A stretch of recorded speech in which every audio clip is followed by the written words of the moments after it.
Chapter 826. The early winter brought with it the first snow. The winter in Beihai was extremely cold. Wang Xingxiao, who had already put on his coat, stood on the stage of formidable person.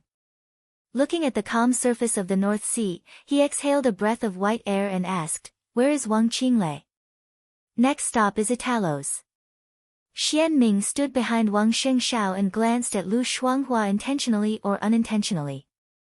Seeing that Lu Shuanghua had no intention to speak, he replied, "When he was in England, he visited the Rothschild family." The corners of Wang Xingxiao's mouth twitched in a mocking manner.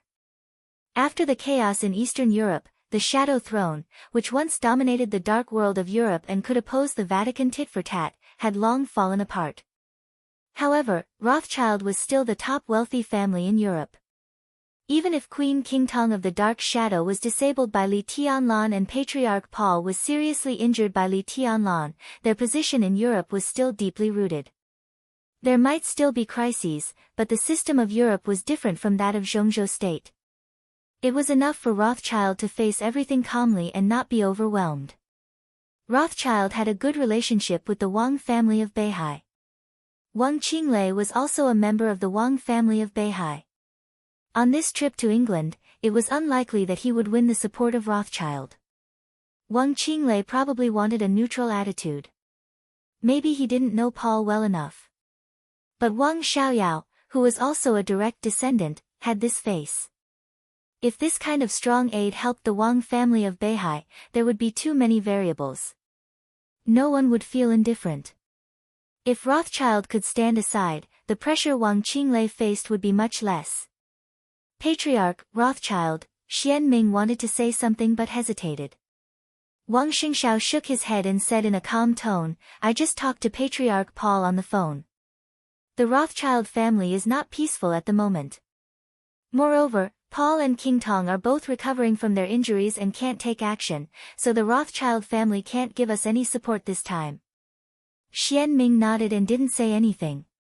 It was a good thing to have Rothschild's help. But without them, Mount Dibbing could accept it. He was most worried that Rothschild would be persuaded by Wang Qinglei. Now it seemed that Wang Xingxiao meant that Rothschild might not help him, but at least he would not help Wang Qinglei. This was a result that both sides could accept. "Is there any other news?" Wang Xingxiao asked softly. "About second. About Wang Xiaoyao." Xian Ming paused. After a pause, he said quietly, "We have received accurate information that Wang Xiaoyao is currently paying attention to Dalos. To be more precise, he is in the sanctuary. Not only him, but Jiang Guochu and Yagyu Kurumi are also in the Holy Land." Although Tianhai Wuji is still in East Island, a deputy palace master of Wuji Palace is already on his way to Europe. Wang Xingxiao took a deep breath and remained silent for a long time. The invisible yet tangible pressure was getting closer and closer.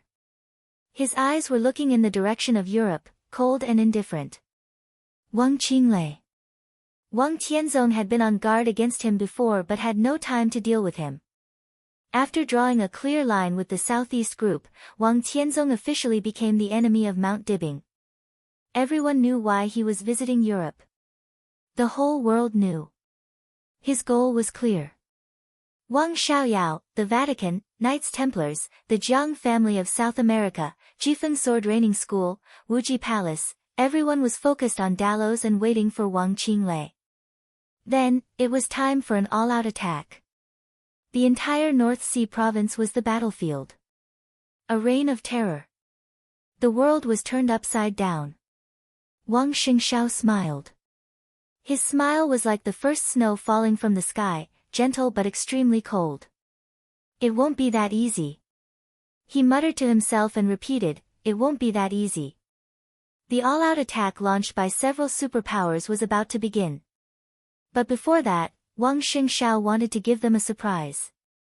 A big surprise. "How's the situation in Zhongzhou state?" Wang Xingxiao asked in a low voice. "It's not bad." Lu Shuanghua, who was standing with Xian Ming, thought for a while and said, "We have a tacit understanding with the giant group. And now it seems that the reaction caused by Jiang Shangyu's resignation is unexpectedly good. Many forces who have been interested in standing with Zhongzhou state have shown varying degrees of hesitation. Some powerful families have even completely withdrawn from this action. This should also be This should also be the reason why Wang Qinglei is in a hurry to visit the 3 European countries. Wang Xingshao said yes. The strength of the Wang family of Beihai and the Southeast Group had long been deeply rooted in the hearts of the people in Zhongzhou state. No matter how powerful the parliament was, the forces that they roped in would inevitably feel uneasy. When a sensitive person made a sensitive choice, their originally shaky hearts would naturally become even more anxious. Gavin's heart wavered.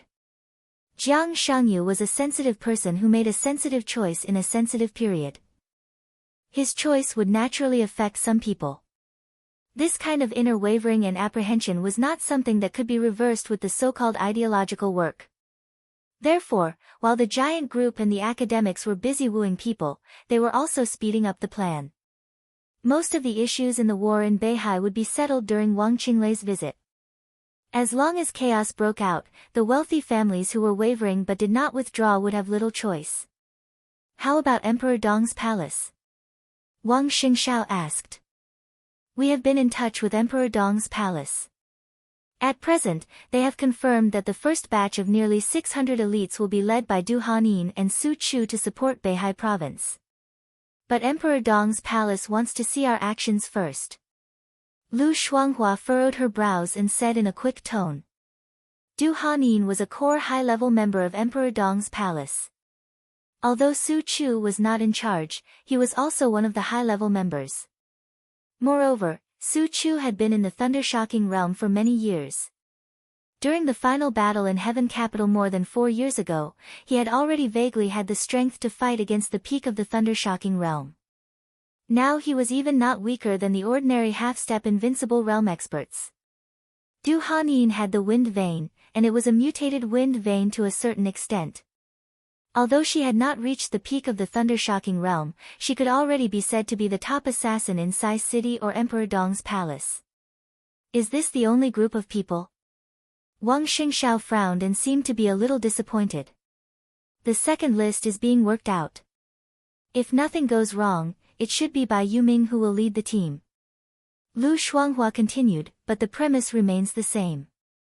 The so-called premise was that Emperor Dong's palace should first see the actions of the Wang family of Beihai.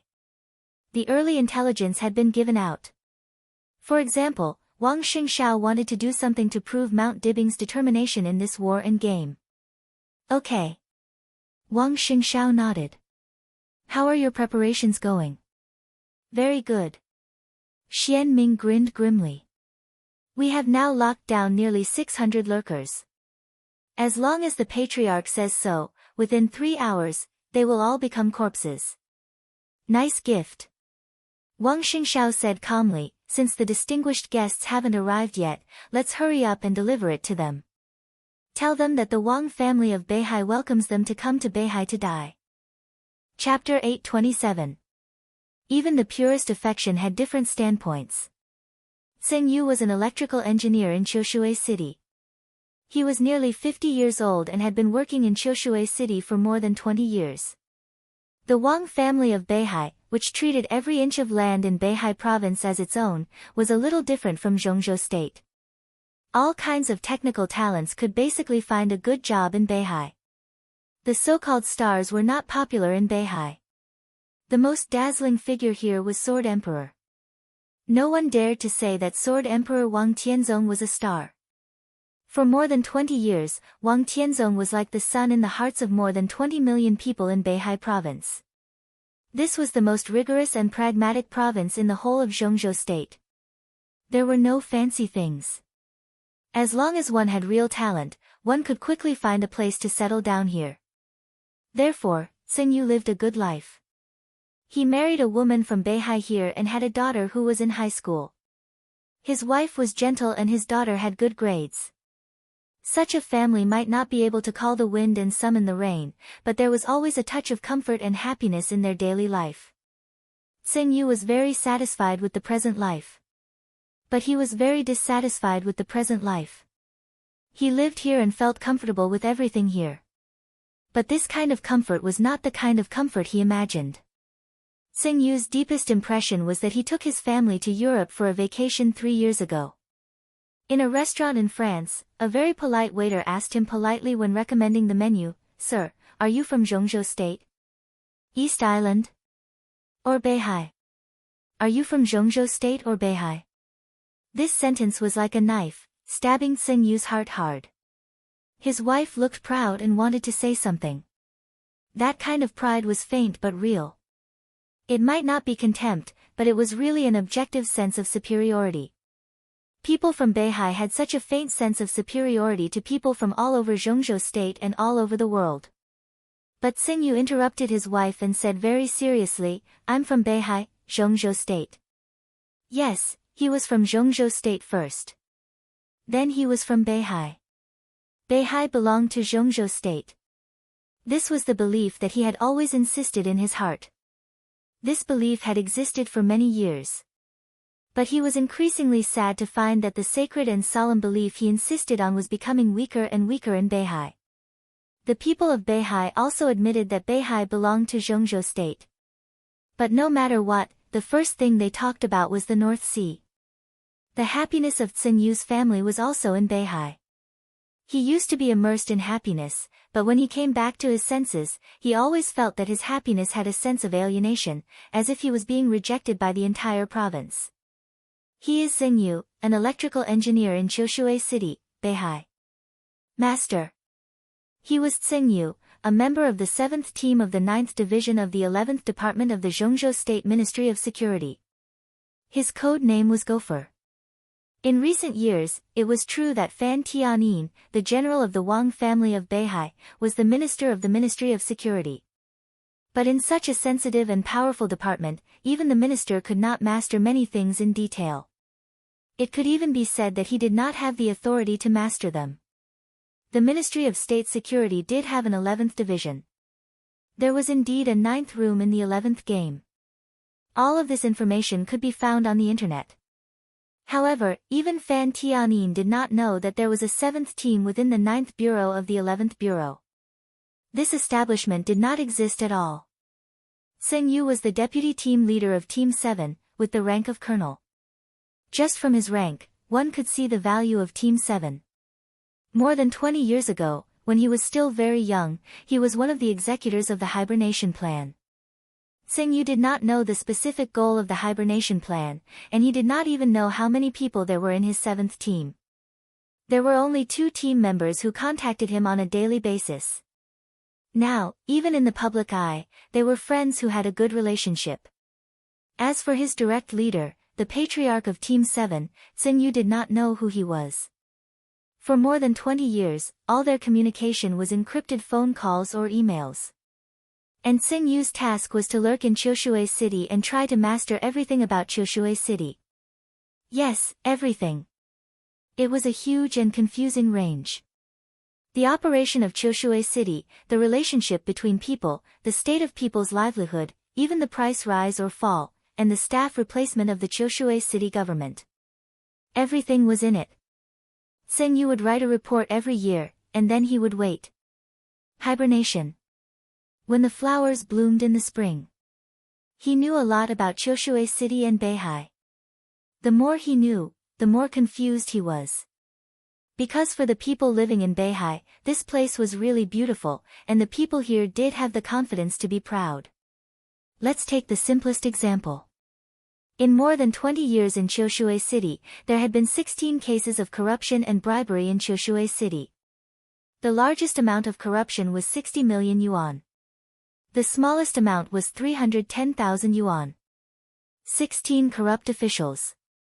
All of them were executed within half a month after the incident. Without exception. For corruption and bribery, the only punishment in Beihai was the death penalty. There was no second punishment, regardless of the amount. Beihai's strict restrictions on officials were almost cruel, which was rare in the world. Similarly, Beihai's benefits for officials were so rich that they were almost luxurious, which was also rare in the world. In the real data released by Beihai, the annual salary of Wen Xiyuan, a member of Zhongzhou State and the Speaker of Beihai Province, was 46 million Zhongzhou dollars. Yes, that's 46 million. Yes, it was real. The governor of Beihai Province also enjoyed this annual salary. The speaker and mayor of Qiushui City received the third tier of civil servants in Beihai, 27 million yuan. All the way down to the grassroots, the annual salary of an ordinary staff in a department in Qiushui City was 750,000 Zhongzhou dollars. Plus various benefits on weekdays and holidays, the annual salary of an ordinary staff at the grassroots level was nearly 1 million. The treatment of the people's police, fire police, armed police, and the army was higher. High salary, honesty, and cruel management of officials.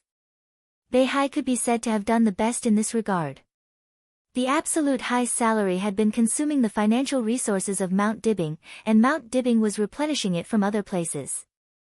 It was a continuous cycle, which directly led to the simplification and efficiency of various institutions in Beihai under the control of Mount Dibing. There were 8 deputy governors in Beihai. At the city level, there were usually only 3 to 4 deputy government officials, and there were no temporary workers. Everyone was doing their best in their positions, and there was almost no bootlicking. The civilians living here were very happy, because their problems would be completely solved by the government in the shortest time possible. The businessmen who invested here were very happy, because all the rules were clearly in front of them. What they wanted to do, they had to go through the approval procedures. If they could do it, they could do it. If they couldn't, they couldn't. It was straightforward. The civil servants living here were very at ease. As long as they did things seriously, they would have the opportunity to be promoted. The government was clean, and the whole Beihai was positive. Compared with Zhongzhou State, it was more like a real utopia. For hundreds of years, the huge wealth of Beihai was completely used in every field and every corner of Beihai. It was no exaggeration to say that it had now become the most promising province in Zhongzhou State. Because it was the best. It was the result of Beihai Province's unremitting efforts for hundreds of years. However, in Tsing Yu's view, this kind of development had now reached the bottleneck and limit. There were only 2 ways ahead of Beihai. One was to be completely accepted by Zhongzhou State, and Zhongzhou State would learn from the experience of Beihai and use its resources to slowly promote some of its models throughout Zhongzhou State. This possibility was undoubtedly a real spring day for Zhongzhou State. The other result was that Beihai would continue to absorb the resources of Zhongzhou State. Beihai would become stronger and stronger, and eventually turn from guest to host, making Zhongzhou State a part of Beihai. For Zhongzhou State, this was a real cold winter. Tsing Yu had never forgotten his duty and identity. So after many years, as soon as the hibernation plan became the awakening plan, he did not hesitate to hand over all the resources he had mastered over the years. The hibernation plan had become the awakening plan. Late at night, Tsing Yu sat calmly in the study and wrote a letter seriously. Chapter 828. The snow outside the window fell on the ground. The pen in his hand fell on it. It made a rustling sound. Tsing Yu's expression was focused and solemn. The content he wrote in his hand was a bunch of meaningless gibberish in the eyes of others. It needed a corresponding set of code words to translate. It was all about the situation in Qiushui City. His thinking was smooth and clear, and there was no pause in his writing. The Beihai he liked was the Beihai of Zhongzhou State. It was destined to be the coldest time before the warm spring flowers bloomed. If this cold could be endured by Beihai in exchange for a better Zhongzhou State and a better future, it was definitely worth it. He couldn't represent anyone, and he couldn't make decisions for Beihai. But this was his personal thought and will, just like the letter he was writing now, it was only his personal thought and will. In more than 20 years, the top spy in the code of an electrodynamics engineer had nearly 30 loyal men of sacrifice in his hands. He himself was an expert at the peak of the thunder-shocking realm. He used all the resources in his hands to form a detailed network of contacts, and this network occupied most of the content of his letter.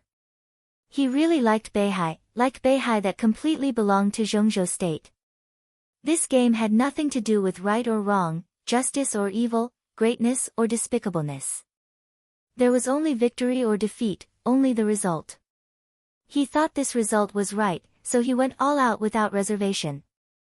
If they could succeed, decades later, when they were old, they might be able to proudly tell their descendants that it was they who led the future direction and path of Beihai.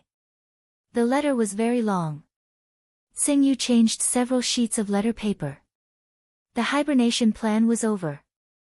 This should be the last report before the awakening plan was launched, so Xingyu took out all the chips in his heart. He had nearly 30 men of sacrifice. Beside him were 2 of his colleagues who had participated in the hibernation plan with him. Now, one of them was already a high-ranking official in the Qiushui city government, while the other was a famous doctor in Qiushui. Both of them had also secretly cultivated their own team. Due to excessive caution, the scale of such a team was not large. The 3 of them added up the number of people they could use was about 80. But also because of caution, these dozens of people were completely trusted confidants. As the deputy team leader of Team 7, who had been lurking in autumn water, Xingyu had spent a long time researching what kind of effect these people could have when they were put together. From the very beginning until now, over 20 years had passed, Xingyu had been pondering over the countless combinations that could play an incomparably huge role. And this was what he was writing in the letter now. If he gave it his all, he and his 2 colleagues could assassinate 2 second-level targets, 5 third-level targets, and some other key figures in Qiushui City in 6 hours. They could make Qiushui City fall into the greatest chaos in the first place. The so-called second-level assassination target was Xingyu's own standard. In his mind, there were 6 second-level targets in Qiushui City. The mayor and the speaker of Qiushui City were second-level targets, and there were several core members of the Huangfu family in Qiushui City. The first-level target was the patriarch of the Huangfu family. Xingyu was confident to assassinate the 2 second-level targets. One was the mayor of Qiushui City, and the other was a core member of the Huangfu family. Once these 2 people died, the entire Qiushui City would be completely shocked within a few hours. In order to track down the murderer, the Huangfu family must take a series of measures, and they could not care about the action of Mount Dibbing. And similar lurking groups, Xingyu could be sure that there was at least one group in Qiushui City. And other cities in Beihai province should also have such lurking groups. As long as they took action, the entire Beihai would be in darkness. Xingyu took a deep breath and thought of his life in Beihai for more than 20 years. A touch of pity flashed in his heart, and then he became firm. He picked up the pen again.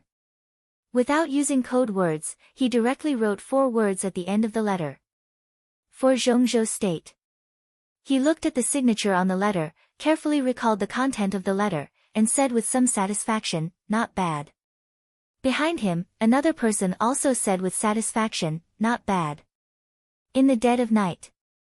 There was only the sound of falling snow outside the window. The sudden praise fell in Xingyu's ears like a thunder. His brain became blank in an instant, and his body tensed up. The power of the peak of the thunder-shocking realm was condensed completely out of instinct. A dazzling electric arc flashed in his hand. He reached out. Attack. Hum. A muffled groan of extreme pain sounded. Xingyu's attack did not cause any movement. The dazzling electric arc became extremely weak at the moment he attacked. He raised his arm, and then it flew out. Blood sprayed directly on the ground from the broken arm. In the light footsteps, a slender hand with a scar on the back of the hand reached out and took away the letter he had just written. Xingyu, whose face was distorted because of the pain, was still at a loss. He turned his head carefully. Standing in his line of sight was a tall, short-haired woman with a long scar on her face, expressionless. She held the letter and lowered her head to read the contents. After a long while, she slowly said, "I don't understand." Xingyu's body trembled involuntarily in pain. He gritted his teeth and was about to say something harsh, but the woman had directly thrown the letter in her hand in another direction. "Explain, what do you mean?" Xingyu wanted to turn his body in that direction, but as soon as he moved one leg, the heart-wrenching pain suddenly spread from his leg to his brain. There was no raging fire, no thunder, no vibration of the air around him, and it was not the domain of the invincible realm. He did not feel any danger. But at this moment, it seemed that everything around him was dangerous. It was as if his body was tightly bound by an incomparably sharp but invisible rope. Even the slightest movement would cause him to bleed profusely, and he might even be torn to pieces. He glanced at the woman beside him out of the corner of his eye. She stood quietly, but the aura all over her body was like that of a fierce and silent beast. At this moment, Xingyu did not think about who she was. He was curious as to how the other party had come and how they knew his identity. "This is our code word." A hoarse voice sounded behind Xingyu. The trembling voice was filled with extreme fear and pain. "This is a network of contacts, all of which belong to the men of sacrifice trained by him and the other 2 team members. The letter wrote the identity of the men of sacrifice and what they could do together." "What is it?" the beast-like short-haired woman asked in a flat tone. She stood there like a real beast, light, sharp, calm, and incomparably ferocious. The 7th team, the voice behind him was silent for a while. No one knew whether it was hesitation or to ease the pain. "The 3rd member of the 7th team is now the secretary of the mayor of Qiushui City. Do you know what you are doing?" Xingyu suddenly growled in a sharp voice. He opened his eyes wide, and his eyes were full of disbelief. His letter was written in their own code word. To be exact, it was the code word of the 7th team. Except for the members of their team, no one could understand the content of the code word. There were 4 members in the 7th team. He was the deputy captain and number 2. The identity of number 3 had been revealed. He was very familiar with number 4 and his voice. The voice behind him was not the voice of number 4. The only answer. He was the leader of the 7th team. Everything had an answer. Xingyu finally knew why the beast around him would find him here. She caught the leader of the 7th team. Ironically, even Xingyu did not know who the leader was. So how did she know? "Shut up." The woman waved her hand. Xingyu also could not feel any fluctuations in martial arts. He could not see the slightest light and shadow, but his whole body was completely imprisoned in an instant. He could not say a word. "Go on." She casually walked a few steps and pointed to the letter. In the corner where Xingyu could not see, the intermittent voice became more and more frightened and dry, but also clearer and clearer. Clearly, he read the letter almost word by word. Xingyu's face was ashen. It was hard for him to believe that the 7th team had such a spineless patriarch. The woman listened silently and then waved her hand again. The invisible imprisonment disappeared in an instant. Xingyu regained the ability to speak. "You want to play big?" The woman looked at him with a playful look in her eyes. "If it was before, I would be very happy to see this scene, but I promised my sister." She suddenly shook her head in annoyance and lost interest in continuing. She just said, "Is what he said true? Do you have anything to add? Who are you?" Xingyu turned his head slightly. His face was instantly drenched in blood. Coupled with his resentful and despairing eyes, he looked incomparably ferocious. "Xia Huang." The woman said faintly, "Xia Zhi's sister." Xingyu smiled bitterly. "When did you?" His cell phone suddenly rang. Phoenix frowned, took out the phone, looked at the number, and directly answered, "What's the matter?" "Auntie, how is Qiushui City?" Wang Xingxiao's voice came from the phone, cold and gloomy. "The 7th team has been solved, but I'm not sure if there are other teams." Phoenix said calmly. "Ask." Wang Xingxiao took a deep breath. There was obvious anger and killing intent in his voice, but he was trying hard to restrain himself. "Ask the leader of the 7th team about the latest task they received. How is the implementation going? Is there any clue?" Wang Xingxiao's voice could be said to be said with a pause, and Phoenix could even clearly feel the sound of his teeth gritting. "The latest task? What task?" Phoenix glanced at the leader of the 7th team. The patriarch, who had already had a nervous breakdown, shook his head blankly. He doesn't know. Phoenix said directly. He didn't believe that the other party would dare to lie in his hands. He probably didn't receive the task. So there must be another team in Qiushui City. Wang Xingxiao sneered. Maybe. Phoenix nodded. I'll take the people of the 7th team back. You can ask carefully. No need. Wang Xingxiao's voice was cold. Kill them all. Phoenix was slightly stunned. Kill them all? This was completely different from the original plan. These were all people from Zhongzhou State, especially the leader of the 7th team, who was only half a step away from being a general. Kill them all? Phoenix narrowed her eyes. Are you sure? These are all Zhongzhou State. Kill. Kill them all. Send the bodies back to Zhongzhou State. These bastards, they are now looking for Yuetong. The latest task this group of people received is to kill Yuetong. They deserve to die, they all deserve to die. Wang Xingxiao suddenly roared, kill them all. Phoenix was stunned for a moment and silently hung up the phone. Tsing Yu, who had heard the rage of the new patriarch of Beihai, looked stupefied. He looked at Phoenix in front of him without saying a word. It seems that you are very determined.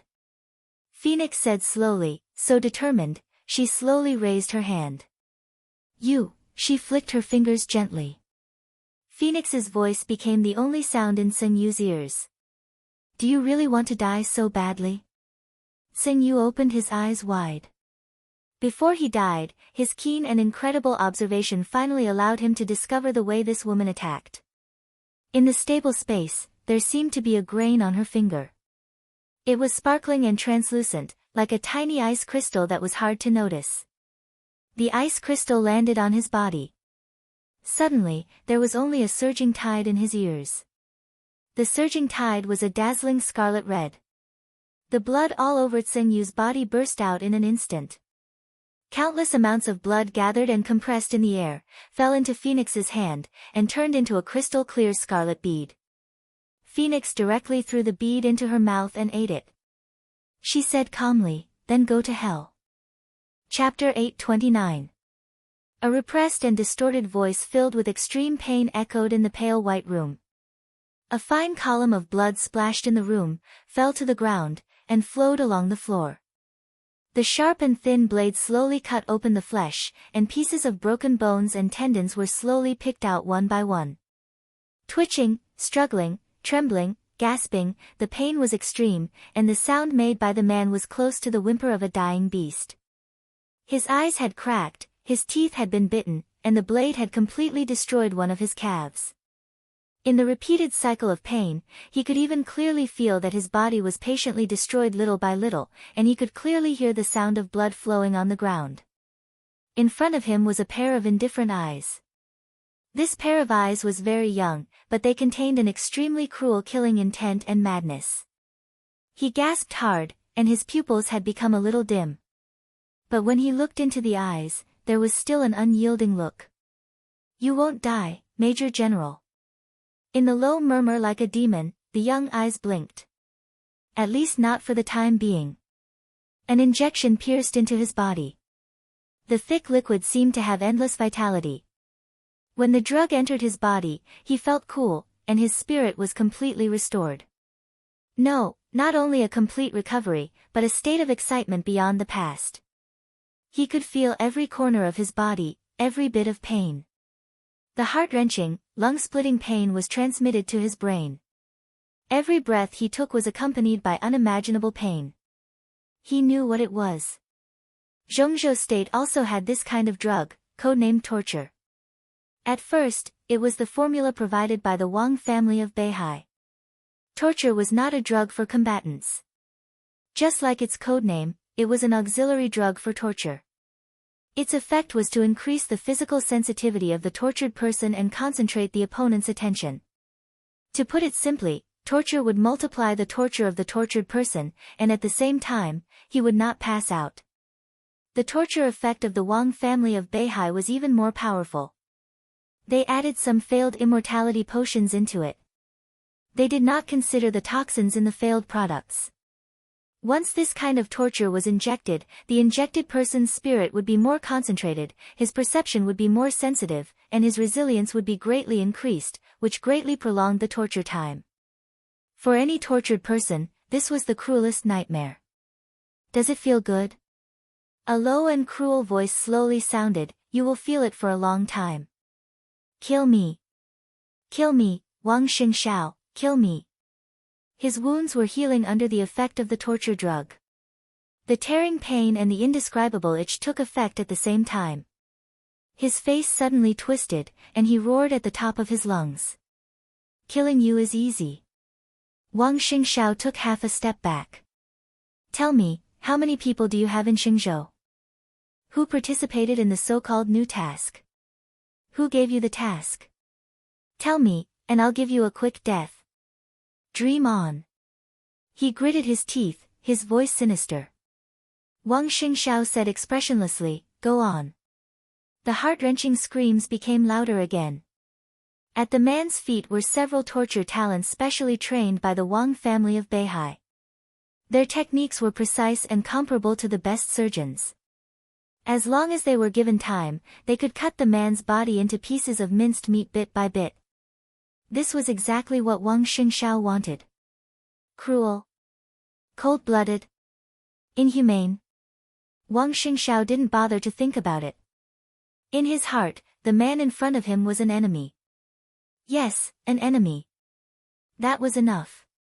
Before this, Wang Xingxiao had never thought that he would regard this kind of person in front of him as a real enemy. The man's code name was Grey Rat, a senior agent of Zhengzhou State. He belonged to the 11th Bureau of the Ministry of Security and had the rank of Major General. He was the highest intelligence person in charge of Zhengzhou State lurking in Xingzhou. It could even be said that he was the highest intelligence person in charge of several cities in the north of Beihai province. Combining the intelligence of both Beihai and Samsara Palace, Xianming and Lu Shuanghua eliminated countless obstacles created by people, and finally completely locked on Grey Rat's identity. Zhang Qiong personally took action and captured Grey Rat. Although he was captured, the outcome of the battle was not ideal. There was a mistake in the intelligence report, and the capture this time did not end up as expected. Their thunderous operation in the Xingzhou continent ended up capturing less than 10 people. To be exact, there were only 9. Each of the 9 people was indeed the top lurking talent of Zhengzhou State. But in the vast Xingzhou city, it was impossible for there to be only 10 people.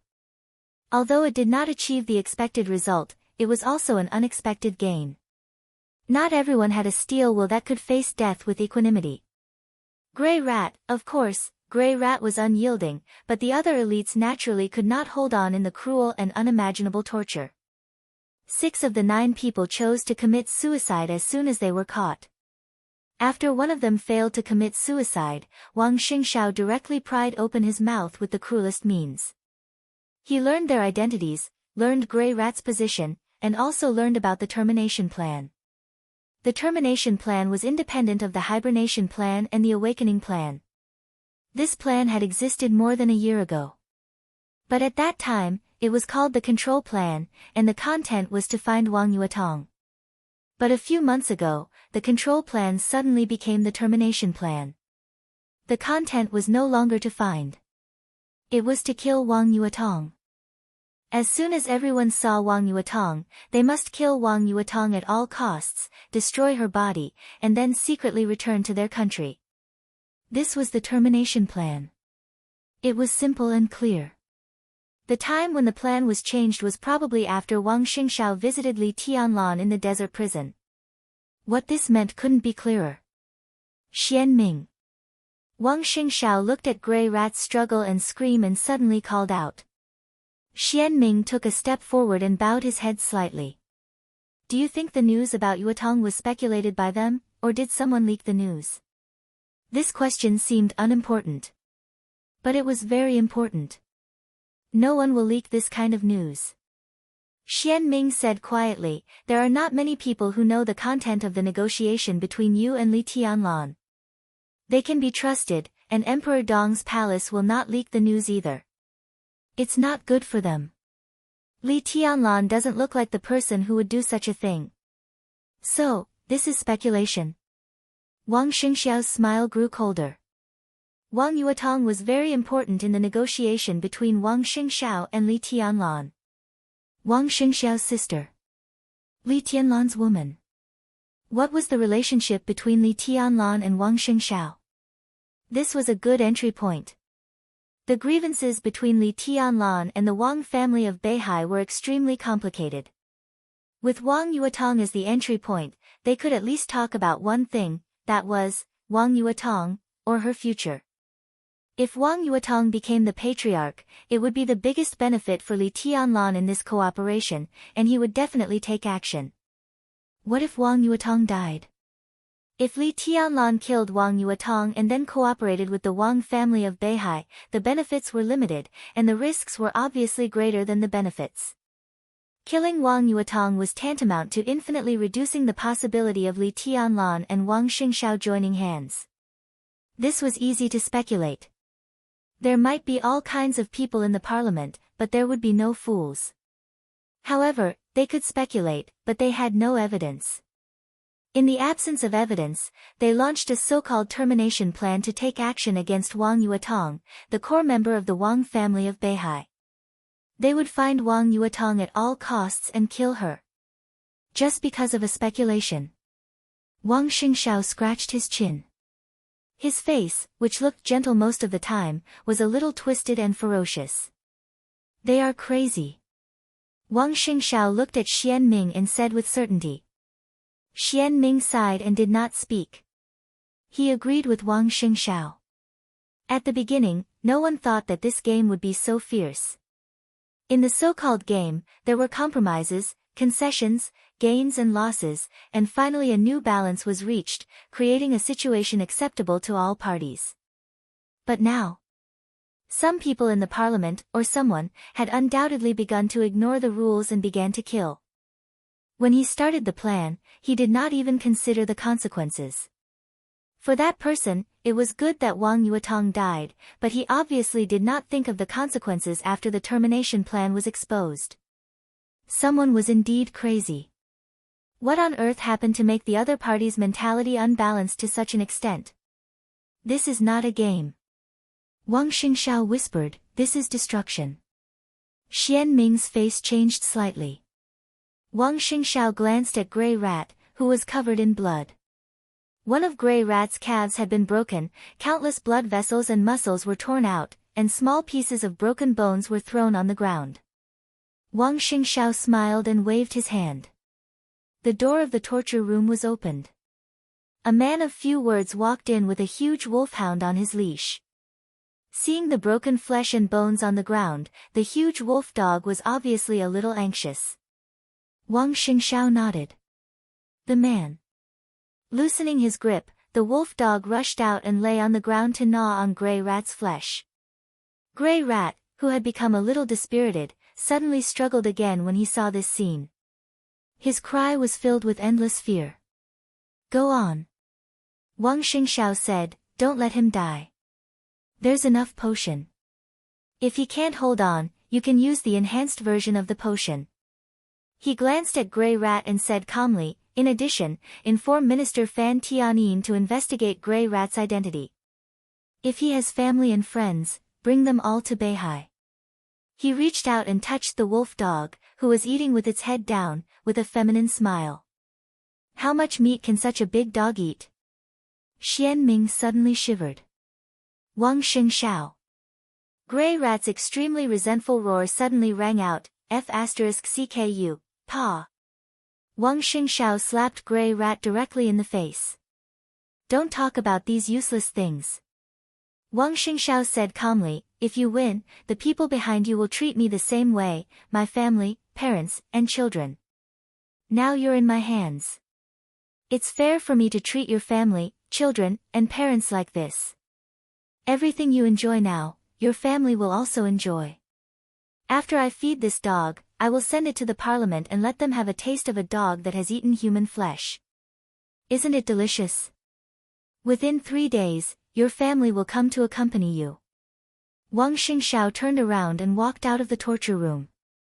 He said expressionlessly, "Don't kill him. At least don't let him die in front of his family." Gray Rat stared at Wang Xingxiao's back. There was a flash of hesitation in his eyes, and then he became more and more painful. Patriarch. Xian Ming followed Wang Xingxiao out of the torture room. He hesitated and asked, "Should we inform Emperor Dong's palace about the termination plan?" "What?" Wang Xingxiao said expressionlessly, "Do you think I can't protect my sister?" Xian Ming felt cold all over and shook his head subconsciously. He took a deep breath and said, "Of course, I don't mean that. It's just that we are cooperating with Emperor Dong's palace now.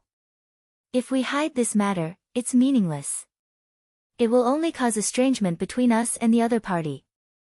Moreover, the intelligence system of Samsara Palace is very powerful.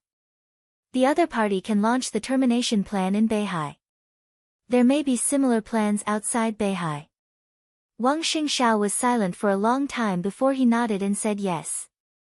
Xian Ming quietly breathed a sigh of relief and asked, "What should we do next?" "Next?" Wang Xingxiao smiled and said, "What do you think we should do?" Li Huacheng, Qin Fangqing, the academics, the Prince Group, Wang Xingxiao muttered to himself and suddenly said, "Who do you think is most likely to go crazy at the moment? Or perhaps, they've all gone mad." Xian Ming hesitated and said slowly, "Qin Fangqing."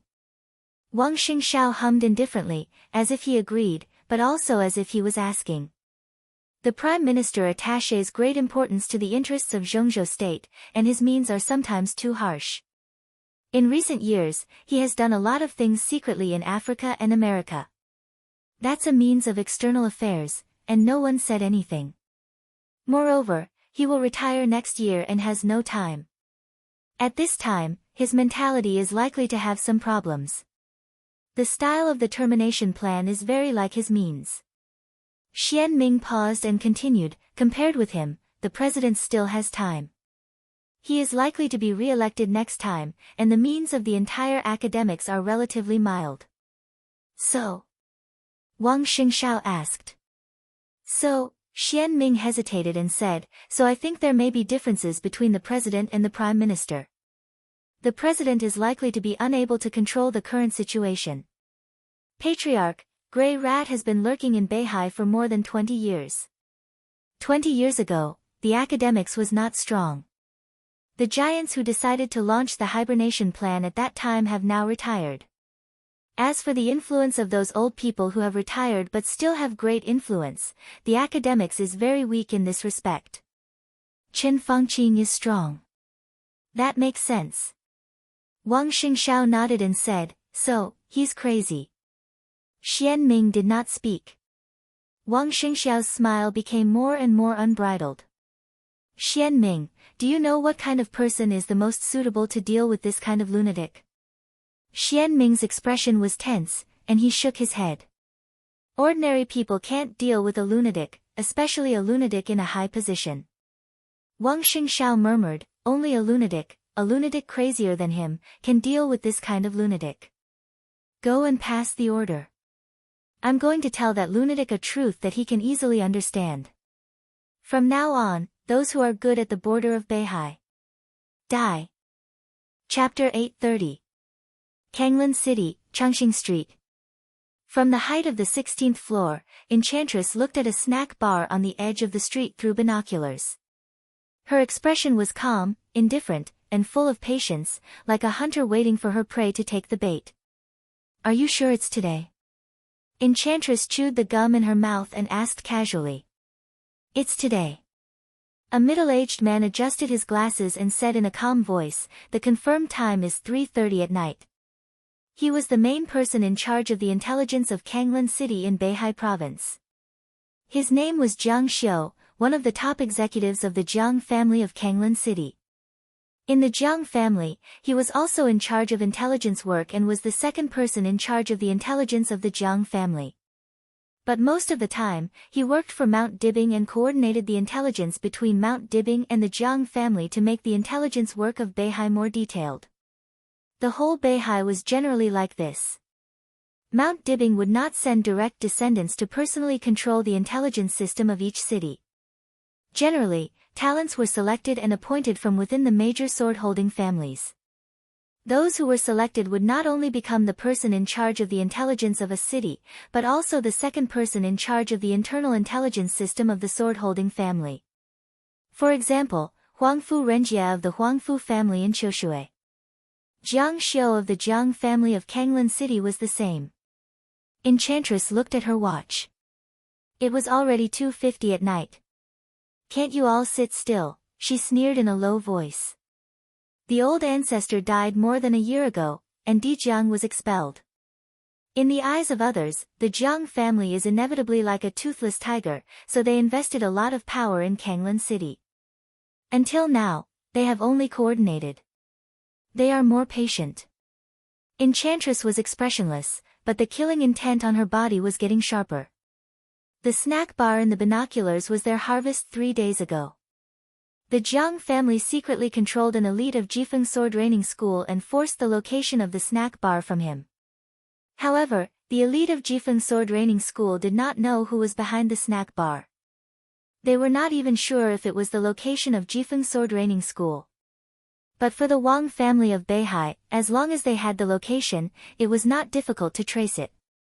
After a deep investigation, the Wang family of Beihai confirmed that the owner of the snack bar had belonged to a special force of Zhongzhou state many years ago and came to Beihai after retirement.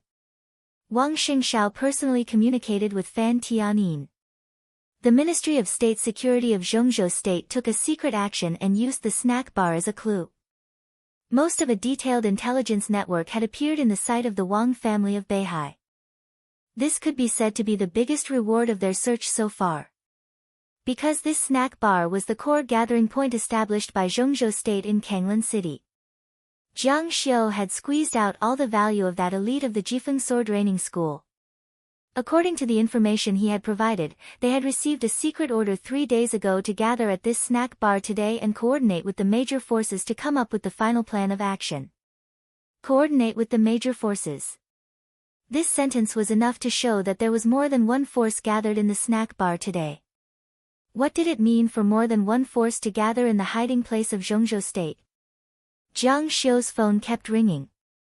He lowered his head and browsed through the news from everywhere on his mobile phone. He narrowed his eyes and said softly, "If I'm not mistaken, if our action goes well today, we can probably catch all the lurkers of all the superpowers, including Zhongzhou State. At least we can eliminate more than 80% of their strength." "What's the reason?" The enchantress raised her eyebrows. Because of the current situation of the Jiang family and the geographical location of Kanglan City. Jiang Xiu's voice was still slow, but his eyes flashed with a heart-palpitating coldness. The Jiang family is in a very bad situation right now. In the past year or so, we have lost 2 invincible realm experts.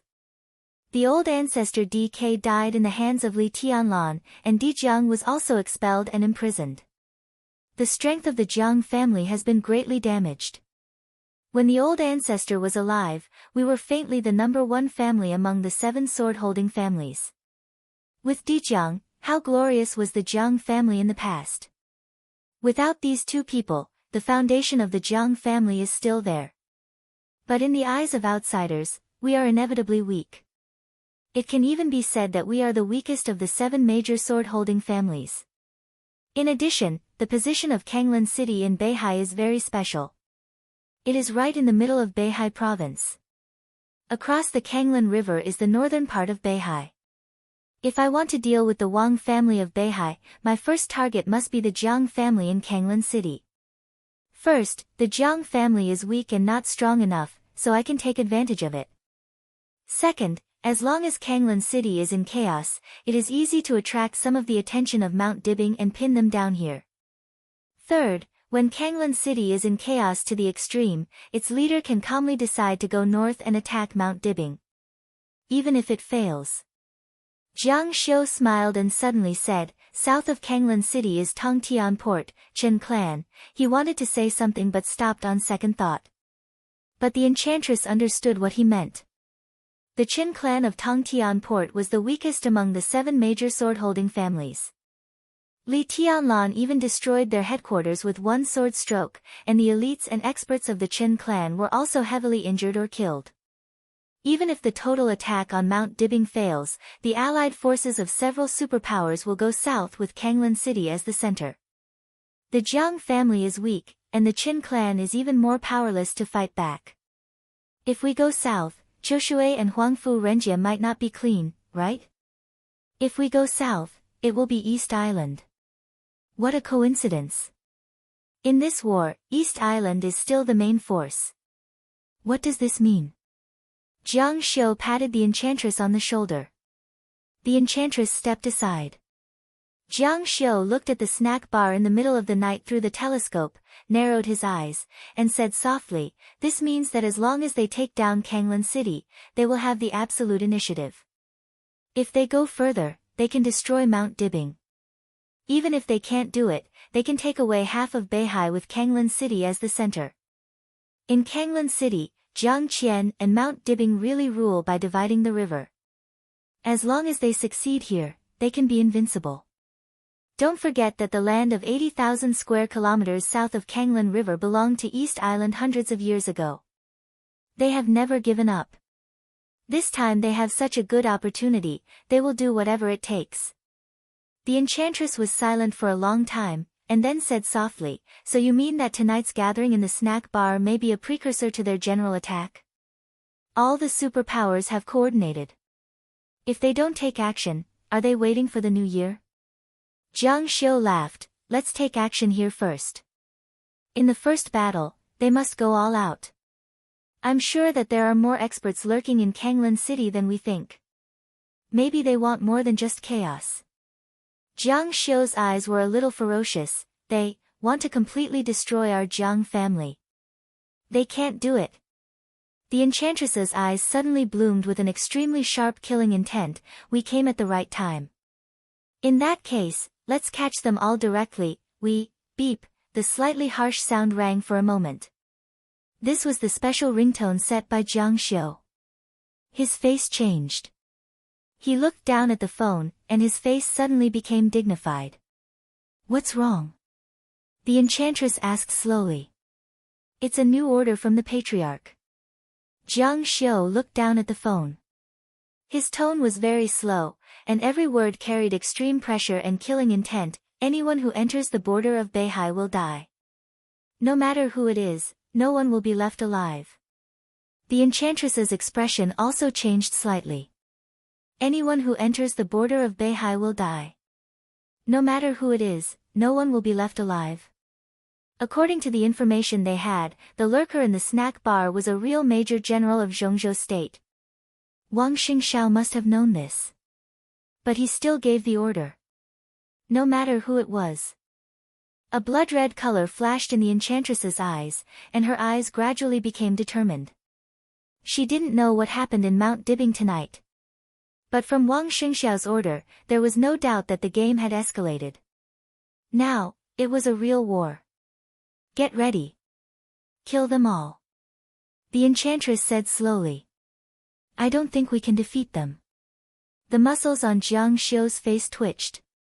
After all, the enchantress was one of them, so he didn't feel humiliated, just helpless and angry. The Jiang family of Kanglan was loyal, brave, and fearless. Among the 7 sword-holding families, the Jiang family was always the bravest one, always full of fighting spirit. But now, facing the enemy at his doorstep, he, a core member of the Jiang family, said he couldn't defeat them. This feeling, if the old ancestor was still here, if Di Jiang was still here, Jiang Xiu clenched his teeth and finally smiled bitterly. "Even if we transfer people from the family headquarters, it's still too late. Who knows, we might even alert the enemy. If the experts of the major forces hiding in Kanglan really gather here, there might be variables." The enchantress gave him a strange look. "Do you think I'm here just to monitor them?" Jiang Xiu was stunned. "What am I doing here if I'm not fully prepared?" the enchantress asked again. Jiang Xiu seriously thought about the people brought by the enchantress. The enchantress was now a half-step to the invincible realm, and she brought 2 masters at the peak of the thunder-shocking realm. Jiang Xiu was also a master of the thunder-shocking realm. There were 2 people in the Jiang family who were in the same realm as him. This force was really not weak. However, if he wanted to capture all of them in one fell swoop, it seemed to be somewhat insufficient. It's hard. Jiang Xiu shook his head. It's not hard. The enchantress said blandly, just watch. A group of figures appeared in the telescope. A team of about a dozen people walked together. Everyone was chatting loudly. They were dressed in plain clothes stained with dust, like a group of workers who just got off work late at night. They looked natural, laughing, and walked into the snack bar. 2 middle-aged couples, who seemed to be traveling here, walked in behind the group of workers with their suitcases. The night was quiet. The noisy voices of the workers spread far away in the night. The enchantress raised the corner of her mouth, a little sarcastic. Through the telescope, he saw it clearly. When one of the workers put his arm around his workmate's shoulder, a bright light flashed on his wrist. That watch, if the enchantress was right, was called Vacheron Constantine. It was 100% authentic. If this was really a group of workers, then they couldn't afford that watch with a year's salary. The target appeared. The enchantress didn't know who they were, which forces they came from, and what task they had. She picked up the walkie-talkie with some regret and said calmly, "Search for suspicious people within a radius of 3 kilometers from the snack bar." The sound of machine operation came from the walkie-talkie. The staff on the other end was scanning the whole process with the help of military satellites. "Sir, no suspicious targets found." The enchantress nodded and continued, "Expand the range, 5 kilometers. "Sir, no suspicious targets found." The enchantress looked at her watch. There were still 3 minutes before they met. This kind of joint action meeting of all forces was not going to happen. Someone would be late. So, was everyone here? The enchantress switched the channel of the walkie-talkie and whispered, "It's time to send them on their way." "Now?" Jiang Xiu asked directly. He had no confidence in his heart. But as a member of the Jiang family, for the Jiang family, for Mount Dibing, and for Beihai, he would not flinch, even if he was smashed to pieces. "We don't need you." The enchantress shook her head and said, "Just watch." "You want to do it yourself?" Jiang Xiu thought the enchantress was crazy. "We don't need me." The enchantress said flatly, "If it's a normal arrest, we all have to do it. That's why we prepared a lot of people. But the patriarch has a new order to kill all of them here. In this way, things are easier. Shenzhou has Firmament, Choshui has Xia Huang, and Mount Dibing also knows the importance of Kanglan. My strength is not as good as Firmament and Xia Huang. How can I come here alone?" Jiang Xiu's eyes lit up slightly. "There are experts from Mount Dibing secretly accompanying you?" "Who is it?" The enchantress chuckled and said, "Do you know Firmament?" "Firmament?" Jiang Xiu was stunned. "He is still in Shenzhou." "I mean, do you know Firmament's identity in the Wang family of Beihai?" "Not his current identity, but his previous identity." "Firmament's previous identity in the Wang family of Beihai." Jiang Xiu was in a trance. Firmament was now the vice commander of the Beihai Corps. In the case that the patriarch was only in name in the Beihai Corps, he could be said to be the highest officer of the hundreds of thousands of troops in the Beihai Corps. He had a high position and was only under one person. Wang Xingshao could be said to have absolute trust in him. What about before Firmament became the vice commander of the Beihai Corps? Why did Wang Xingshao trust him so much? It was because of Firmament's identity. There were many experts in the Wang family of Beihai. Almost every expert of the thunder-shocking realm had their own duties. They were either appointed internally or sent out. The enchantress had been sent out to the Sky Academy in Huading. Firmament could be said to be the top expert in the entire Mount Dibing. He was the top expert of the half-step invincible realm. But he was also a special person. Before Xia Huang appeared, Firmament could vaguely be regarded as the first person under the invincible realm in Mount Dibing. But he did not hold any official position in Mount Dibbing, nor was he sent out. Although he occasionally dealt with some things for Mount Dibbing, most of the time, he stayed with Wang Xingxiao. He was like an idler, or in other words, a bodyguard. The Dark World was very familiar with the style of the Wang family of Beihai, so no one dared to look down on Firmament. For people like Firmament, the Dark World called them protectors. They were the protectors of the future patriarch of the Wang family of Beihai. They were the most trusted bodyguards of the patriarch and the future patriarch. They were the top expert of the half-step invincible realm. When the Wang family of Beihai was at its peak, there were even protectors of the invincible realm. Firmament was Wang Xingxiao's protector. You mean, protector? Jiang Xiu took a deep breath and asked softly. Yes, protector. The enchantress smiled. Firmament is Wang Xingxiao's protector. Everyone knows this. Old Master Heaven Saber DK was the protector of the old patriarch. Your Jiang family must know this. She lowered her head and adjusted the channel of the walkie-talkie. She said lightly, but so many years have passed. Do you still know who the protector of His Majesty Sword Emperor was? The walkie-talkie was adjusted to the last channel. The enchantress's expression was solemn and solemn. She said calmly, Senior, please take action. Don't be merciful. Jiang Xiu's expression changed dramatically. She suddenly turned around and looked out of the window. In an instant, the dead night outside the window was suddenly illuminated by endless light. The light surged wantonly in the night, surging endlessly. Tens of thousands of blue electric arcs shrouded the deep sky, illuminating everything in the city. The world seemed to become quiet for a moment. The vast lightning filled the world.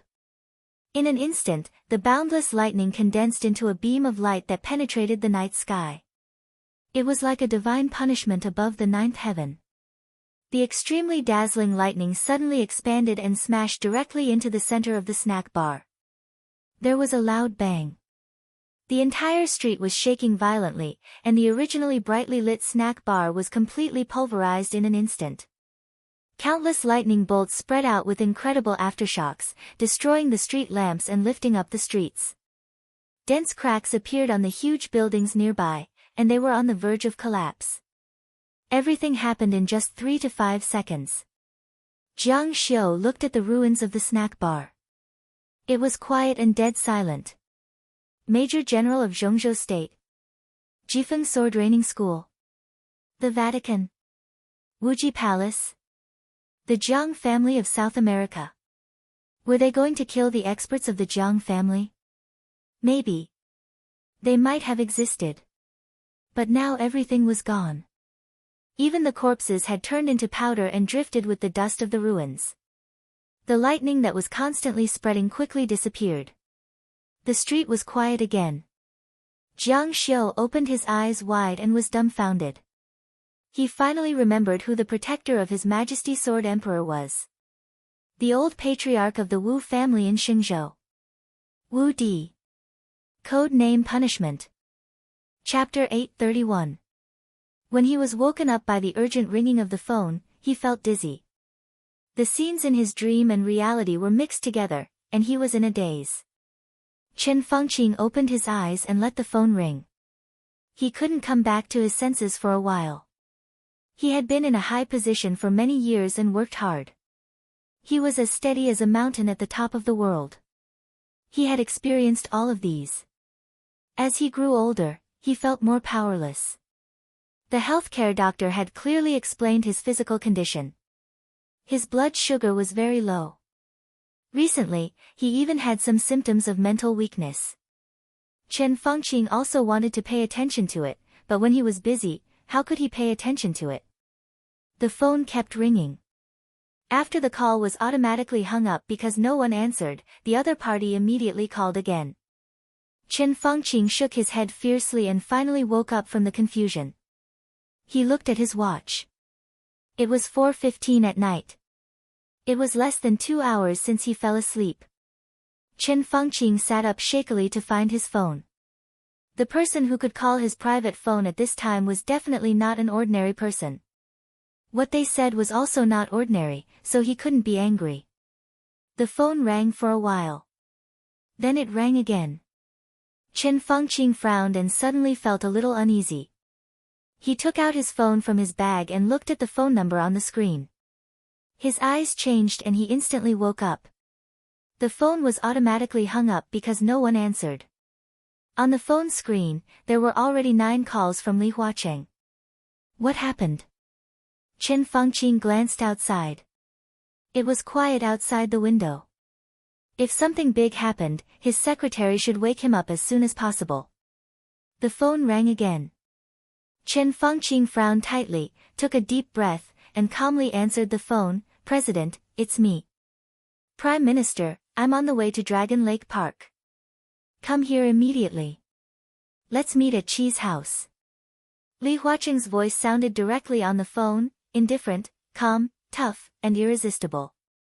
In Chen Fangqing's impression, this seemed to be the first time that Li Huacheng spoke to him in such a tone. He nodded and just wanted to say something, but Li Huacheng had directly hung up the phone. Chen Fangqing's heart slightly sank. He vaguely guessed something. Dragon Lake Park. Old Qi. The location and the people were enough to provoke his sensitive nerves. Longhu Park was not a park, but a place where many incumbent and retired councillors and even retired directors of Zhongzhou State lived. The well-proportioned villas in the park represented a strong influence in Yuzhou, even the entire Zhongzhou State.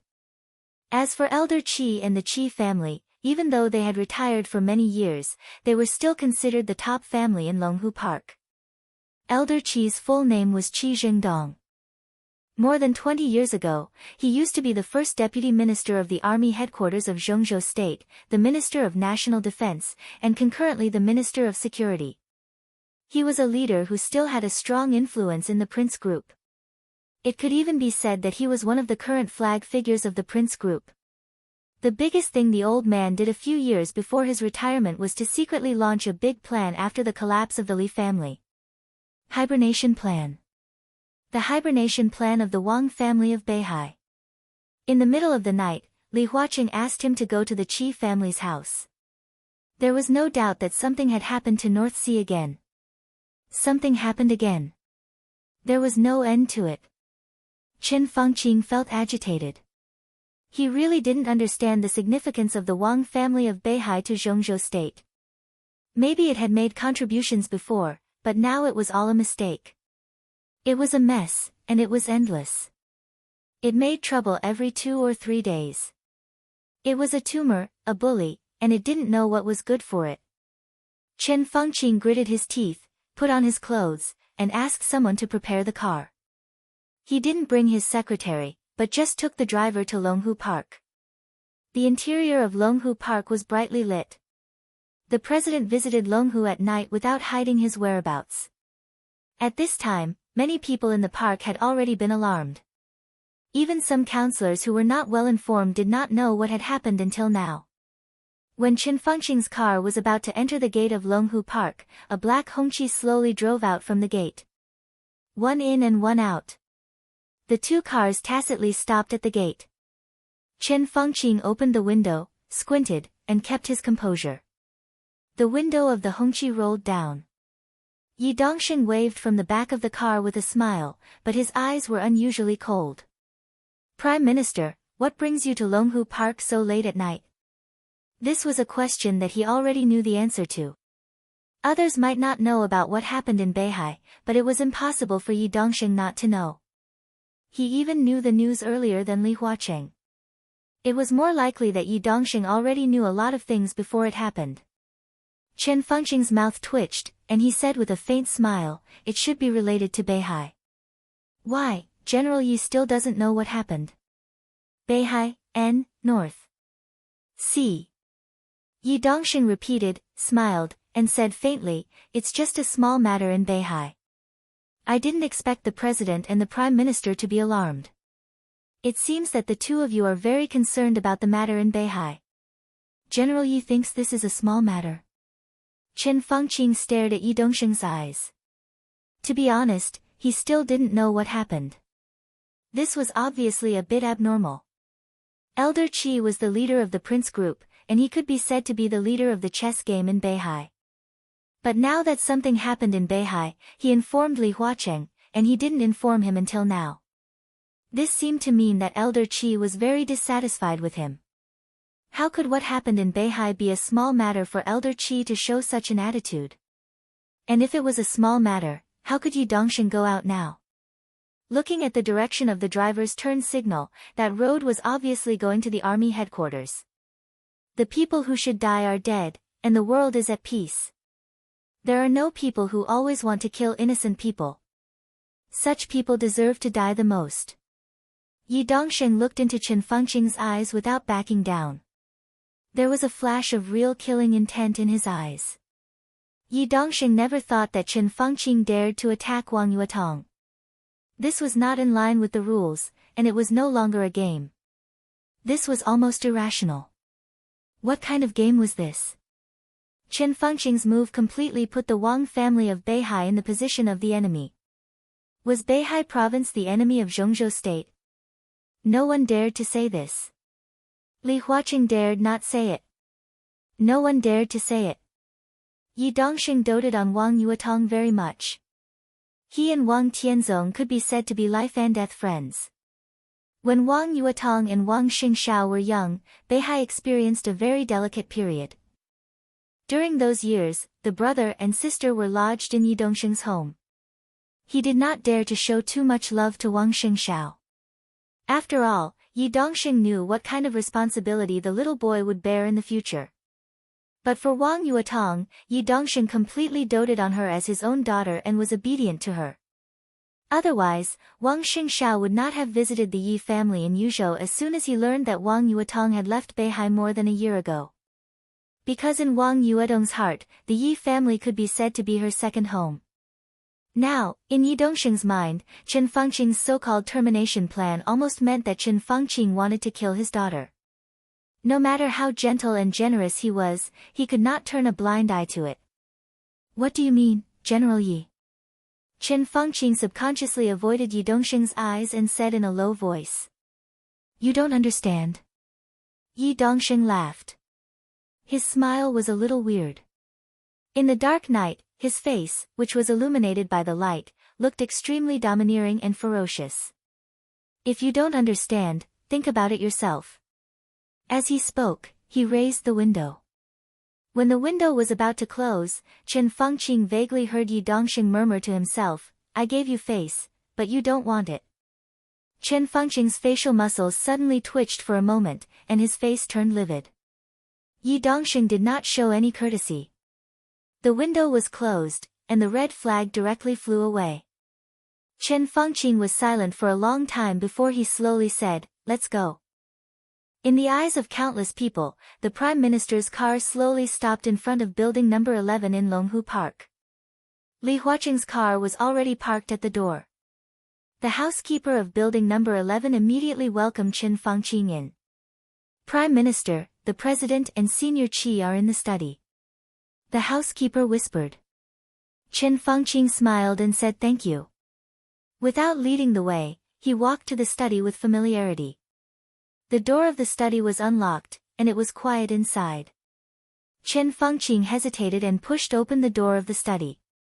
A thick cloud of pungent smoke drifted over. Chen Fengqing's mind was blank for a moment. He slowed down his breathing and walked into the study. The light in the study was on. Li Huacheng and an old man who was old but still burly were sitting on the sofa, smoking silently. President, Senior Qi. Chen Fengqing sat down on the sofa, and there was a look of inquiry in his eyes. What's going on? Then I should ask you. Li Huacheng suppressed his anger, and his calm tone was more like a low roar. Prime Minister, what have you been doing in North Sea recently? What do you mean? Chen Fengqing raised his eyebrows. I've said it before, I've told you again and again, let nature take its course in North Sea. We've done what we should do, and there's no need to do anything else. Wang Qinglei has arrived in Italos, and his action is considered smooth. That's good, and there's no need to do anything else. But what about you? Prime Minister, tell me, what is the termination plan? Li Huaqing suddenly stood up and paced left and right in the study. His tone was a little exasperated.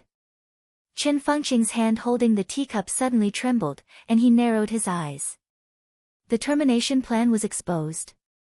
Why was it exposed? Our people, he put down the teacup. Were our people exposed in North Sea? Exposed? I was about to be uprooted. Overnight, we lost 4 major generals. 4 senior colonels, and lieutenant colonels lost nearly 30 people. Because of your termination plan, they are all dead, all killed.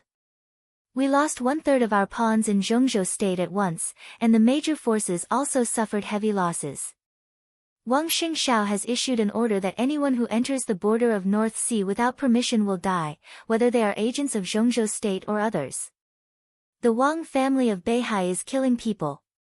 Bastard! Chen Fengqing's body suddenly shook, and he flew into a rage.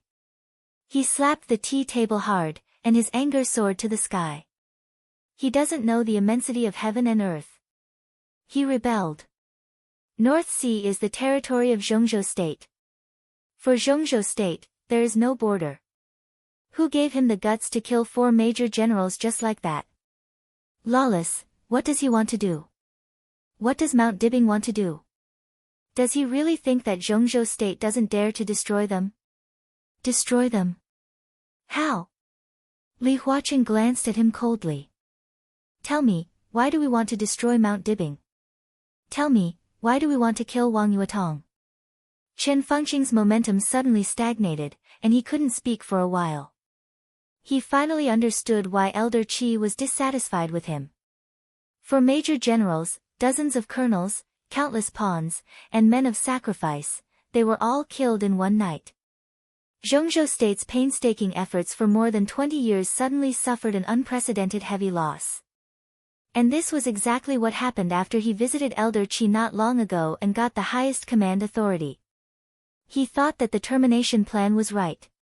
But he didn't expect that the termination plan would be exposed so quickly. He didn't expect that Wang Xingxiao would really dare to kill people. For major generals. The other party was undoubtedly declaring war. Chen Fengqing's eyes were red. At this moment, there was only one thought left in his mind. The Wang family of Beihai deserved to die. Mount Dibing deserved to die. I led them for more than 20 years. I was the one who proposed the hibernation plan. I asked them to lurk in Beihai, wait for the cold winter to pass, wait for spring to bloom, wait for them to wake up. Elder Qi's deep voice was unhurried as he thought, they do wake up now, but after they wake up, how can it be spring? It's simply sure hell. The termination plan, this plan is too much. Chen Fengqing's face suddenly twitched. His heart was bleeding, but he gritted his teeth. The termination plan is necessary. Life and death politics has always been the most dangerous and the craziest. Things haven't come to that point, so why do we have to go to extremes? You kill Wang Yuetong today, and you dare to kill Wang Xingxiao tomorrow. Mount Dibing is gone, and Beihai province is fragmented. What's the point for us? Since more than 20 years ago, the hibernation plan has been very clear. Mount Dibing needs to be weakened, and Beihai can be turbulent, but Mount Dibing can't disappear in a short time. What we want is an obedient Wang family of Beihai, not a complete annihilation of the Wang family of Beihai. Prime Minister, your means are too fierce, and the new patriarch of the Wang family of Beihai is too young. Major General. It's nothing to kill a Major General. If you continue like this, once he sees that you want to destroy the Wang family of Beihai, he will even dare to kill you. For people in a desperate situation, there is never a need to think about destroying indiscriminately. Elder Qi said with a wry smile, if it really comes to that, he can just press a button, and the entire Beihai and the northeast of Zhengzhou state will become ruins. In that case, even if the Wang family of Beihai is gone, we will still lose, completely lose. There's no need to continue. Li Huaqing shook his head. The termination plan is aimed at Wang Yuetong. She is Wang Xingxiao's sister. Even if she left Mount Dibing, she is still a core member of Mount Dibing. The Prime Minister's approach has made Wang Xingxiao lose hope. He killed 4 major generals, not as a warning, but as a declaration of war. He took a deep breath, clenched his fists tightly, and suppressed his inner irritation. A real declaration of war, either you or I die. He doesn't want to go back. Prime Minister, are you satisfied with this result? Qin Fengqing's face was gloomy. This time, the reaction of the Wang family of Beihai was too fierce. The actual significance of this matter was even more significant than Wang Xingxiao's posture of not hesitating to fight. Because at that time, everything was just an attitude. Tonight, the 4 major generals and countless elites were talking about the action of the Wang family of Beihai. There was no turning back. Mount Dibing had no intention of turning back. They would not stop until one of them died. It's too late. Li Huaqing said quietly, it's too late to say anything now. Prime Minister, things have come to this point. What else do you want to say? Qin Fengqing, whose face was a little pale, moved the corners of his mouth and was about to speak. A cell phone beep suddenly rang. He silently took out his cell phone. The locked cell phone screen lit up, and there was a text message on it. Qin Fengqing's pupils suddenly contracted. He stared at the text message and remained silent. That was a text message from Wang Xingxiao. There were only 8 words. But in Qin Fengqing's eyes, they were like lightning, thunder, and bloody rain. There's no turning back. Bring it on. Chapter 832. Qin Fengqing looked at the phone in silence. His body was as stiff as a lifeless statue. There was no turning back. Bring it on. Between the lines, Qin Fengqing really saw the color of blood, and saw countless tragic endings. He held his breath, and his face turned blue for a moment. What's wrong? Li Huaqing noticed that something was wrong with his face, so he frowned and asked. He really didn't like Qin Fengqing now. In the past many years, although they had different positions, they were in harmony on the big issues and put the interests of Zhongzhou state first. Qin Fengqing's means might be a little fierce, but in the depths of his soul, there was indeed selflessness. Otherwise, he couldn't have developed the academics to such a scale in the face of a powerful prime minister supported by the whole prince group. Li Huaqing had always thought that Qin Fengqing was a terrible person, but also a trustworthy person. He could be said to be his best partner. But what happened tonight made Li Huaqing realize for the first time that Qin Fengqing was a bad teammate. To be honest, the termination plan was indeed fierce and against Li Huaqing's original intention, but he didn't think Li Huaqing was wrong. Wang Yuetong was now the key between Li Tianlan and Wang Xingxiao. If Wang Yuetong could be killed and the evidence destroyed, the possibility of cooperation between Emperor Dong's palace and the Wang family of Beihai would be greatly reduced. Even if Li Tianlan insisted on taking the independent road of the Wang family of Beihai, without Wang Yuetong as a buffer, even if they cooperated this time, there would be greater conflicts in the future, which would give Zhongzhou state an opportunity. Wang Yuetong's death was indeed good for the overall situation of Zhongzhou state. But the last thing Qin Fengqing should do was expose the termination plan and let the Wang family of Beihai know about it. In some things, if he succeeded, he would be a hero, and if he failed, he would be a sinner. There was nothing to say. Qin Fengqing silently put the phone on the tea table and still didn't speak. The screen of the phone was on, with a slightly dazzling light. Li Huaqing took the phone and glanced at it. His eyes narrowed. He deliberately took out his phone and glanced at it. His phone was quiet, and there was no message. And the text message Qin Fengqing received was right there. It was just a few words, but with a sense of danger. Li Huaqing could not see the slightest possibility of compromise or retreat from these short words. Li Huaqing felt cold all over. He subconsciously sat on the sofa and tightened his clothes. Wang Xingxiao. He really did not intend to turn back. They would fight to the death. What do you think? Li Huaqing glanced at Qin Fengqing and suddenly asked. Lighting up a cigarette, Qin Fengqing took a deep breath and calmly said, he won't turn back, but do I have a choice? This could have never happened, Or rather, there should have been a gentler way to solve it, not, what about time? Chen Fengqing directly interrupted Li Huaqing's words, there is a gentler way, but it requires time. Do we have time? We didn't. I am not referring only to the question of our term of office, but also to the south. Emperor Dong's palace is growing, and they have now begun to cooperate. The Wang family of Beihai does not agree with us to attack Emperor Dong's palace, and Emperor Dong's palace does not agree with us to attack the Wang family of Beihai, because this is the foundation of their foothold. We can spend a lot of time to slowly weaken the Wang family of Beihai by so-called gentle means. What about Emperor Dong's palace? The speed of Emperor Dong's palace's development will definitely be faster than the speed of weakening the Wang family of Beihai. At that time, the Wang family of Beihai will still exist, and Emperor Dong's palace will become another behemoth. Time.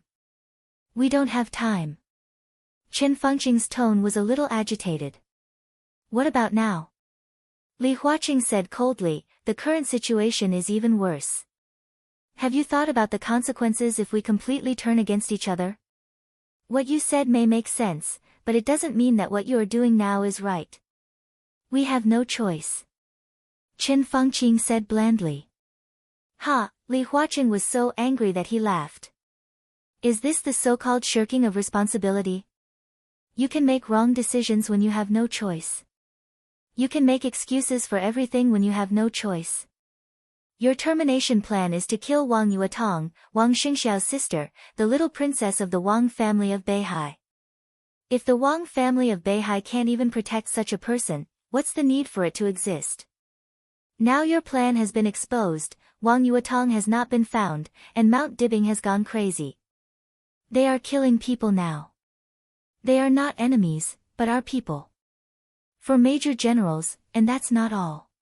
One day, they will kill all the people we left in Beihai, not only them, but also their families, relatives, and friends. Friend, no one will survive. This is not a fucking game. This is revenge. Revenge, do you understand?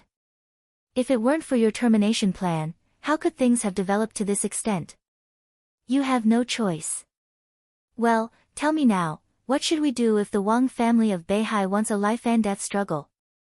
Tell me, what should we do? Is there a war? Planes, tanks, armies, nuclear bombs. Is that right? I'm not shirking my responsibility. Chen Fengqing stood up and looked out of the window. The deep night was about to pass, and a hazy light appeared on the horizon. He was silent for a long time before he calmly said, "You asked me if there was a war, yes." His expression was as hard as a rock. I want a war. This is a war between me and Wang Xingxiao. Do you know what you're talking about? Li Huaqing said in a low voice. I know very well. Wang Xingxiao also knows very well that this may be his last bit of reason. His war, his revenge, and his fight to the death are all aimed at me. Chen Fengqing narrowed his eyes. His declaration of war is also aimed at me. So? Li Huaqing asked expressionlessly. I don't shirk my responsibility, but since we have differences, there is no need to advance or retreat together in this matter. President, you use your gentle means, and I will choose to fight with the little guy from the Wang family of Beihai. He declared war on me. Can I run away? I have no choice but to accept the challenge. Li Huaqing suddenly raised his eyebrows. He wanted to say something, but in the end, he remained silent. Chen Fengqing's words seemed to be in a fit of pique, but they were not unreasonable. Neither Zhongzhou state nor Beihai could afford the consequences of a war. Wang Xingxiao directly targeted Chen Fengqing for revenge. Chen Fengqing accepted the challenge. Whether he won or lost, for the overall situation of Zhongzhou state, this matter was still barely controllable. But what about Chen Fengqing himself? Have you thought about the consequences? Li Huaqing asked in a low voice. Chen Fengqing wanted to kill Wang Yuetong. If necessary, he would not be polite to Wang Xingxiao.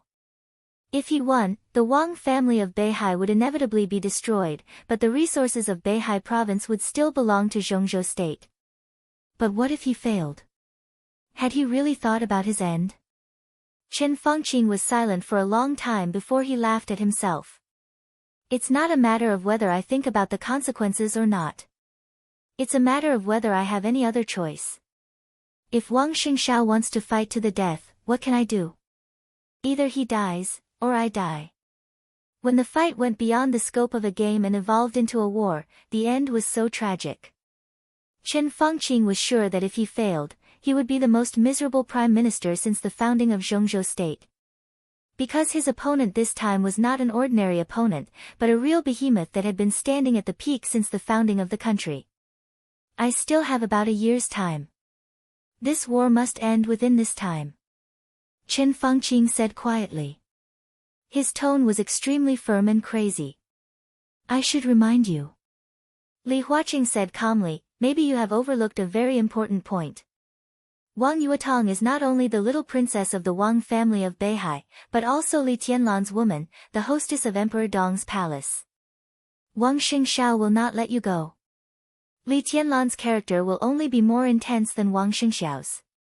Do you think he will let you go? This was also a very important question. Li Tianlan's character was even stronger than Wang Xingxiao's. If he knew that Chen Fengqing wanted to kill his woman, what would he do? Did he have a reason to renege on the promise he made to the council previously? Chen Fengqing wanted to face the Wang family of Beihai by himself, but in fact, he would face the joint forces of Emperor Dong's palace and the Wang family of Beihai. So he can't know about this. Chen Fengqing said calmly, at least in a short time, he can't know. What do you want? Li Huaqing asked. Block the desert prison and cut off all their communication with the outside world. Anyone who dares to approach the prison will be killed. Chen Fengqing said in a gloomy tone. Li Huaqing didn't speak for a long time. He looked at Chen Fengqing's side face. After a long time, he said slowly, you're really crazy. I can do that. Chen Fengqing said. The desert prison was within the scope of Beijiang of Zhongzhou state. Although there was a country in Beijiang, it was still the territory of the Prince Group in general. The Prince Group's position in Beijiang was deeply rooted. In terms of military and politics, it could be regarded as Chen Fengqing's confidant.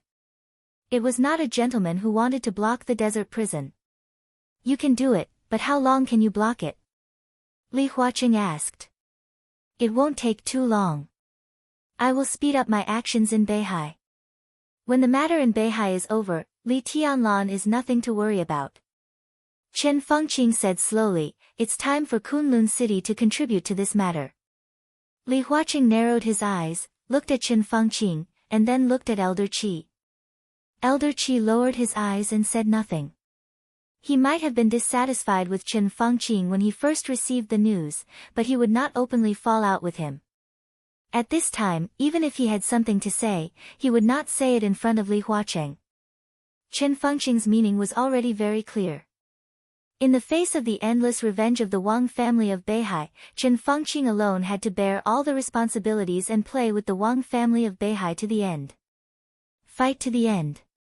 Li Huaqing said no more. He stood up, walked out of the study, and then left Dragon Lake Park. Chen Fengqing stood in front of the window, watching Li Huaqing's car getting farther and farther away. He stood quietly and said nothing. From this moment on, in the matter against the Wang family of Beihai, when things were irreversible, Li Huaqing stayed out of it, and Chen Fengqing became the main leader. The game had officially become a war. It was completely different from before. If he lost, he would bear all the responsibilities and all the bad consequences. If he won, no one could take any credit from him. Chen Fengqing slowly turned around, took out his mobile phone, and dialed Wang Qinglei's number. Chapter 833. The night sky was high in Italy in winter, and the air was cold. Wang Qinglei stood on the balcony of the top floor of the hotel, looking up at the night sky. Countless stars twinkled in the pure and deep sky, like pairs of eyes in the darkness. He stared at the starry sky. The starry sky seemed to be staring at him. Just like the current dark world. The whole dark world was paying attention to his visit to Europe. He was also paying attention to the dark world silently. They were testing and observing each other. Car lights lit up downstairs of the hotel. A row of cars slowly drove out of the hotel and merged into the traffic of Chichio City. Standing in Wang Qinglei's position, whether he looked at the stars in the sky or the traffic on the ground, they were all so small and so dazzling. This should be the last test. Wang Qinglei squinted and looked at a bodyguard beside him.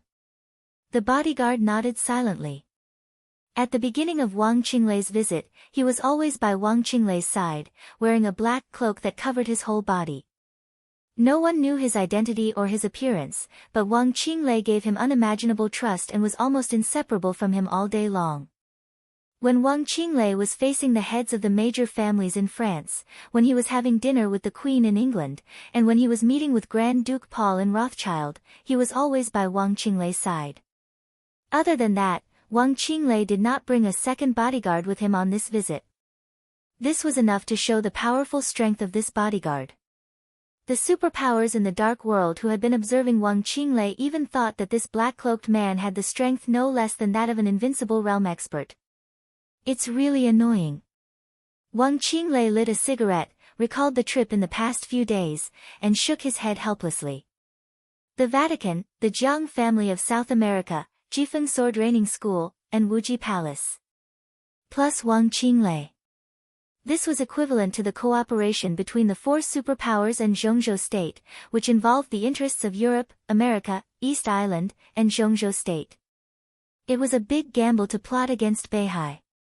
At present, the cooperation of several superpowers had begun, but all parties were still testing each other until the end. This could be said to be asking a tiger for its skin, but the huge benefits forced them to make the decision to cooperate.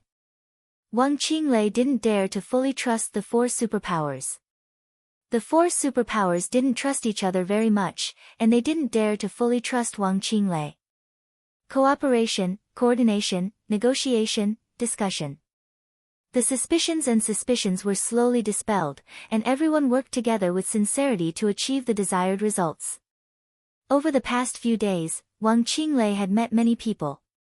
Most of them were the spokespersons and representatives of the four major organizations.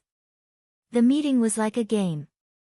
He showed his sincerity bit by bit and was accepted by the other party. He went all the way to Italos and Seven Hills City. The next stop was the European Sanctuary in Chichio City. He would meet the real giants of the four forces there and formally discuss how to launch a war against Mount Dibing. There's no need to be dissatisfied. The more cautious they are, the more we look forward to it. This means that they really value this cooperation. The black-cloaked bodyguard said lightly.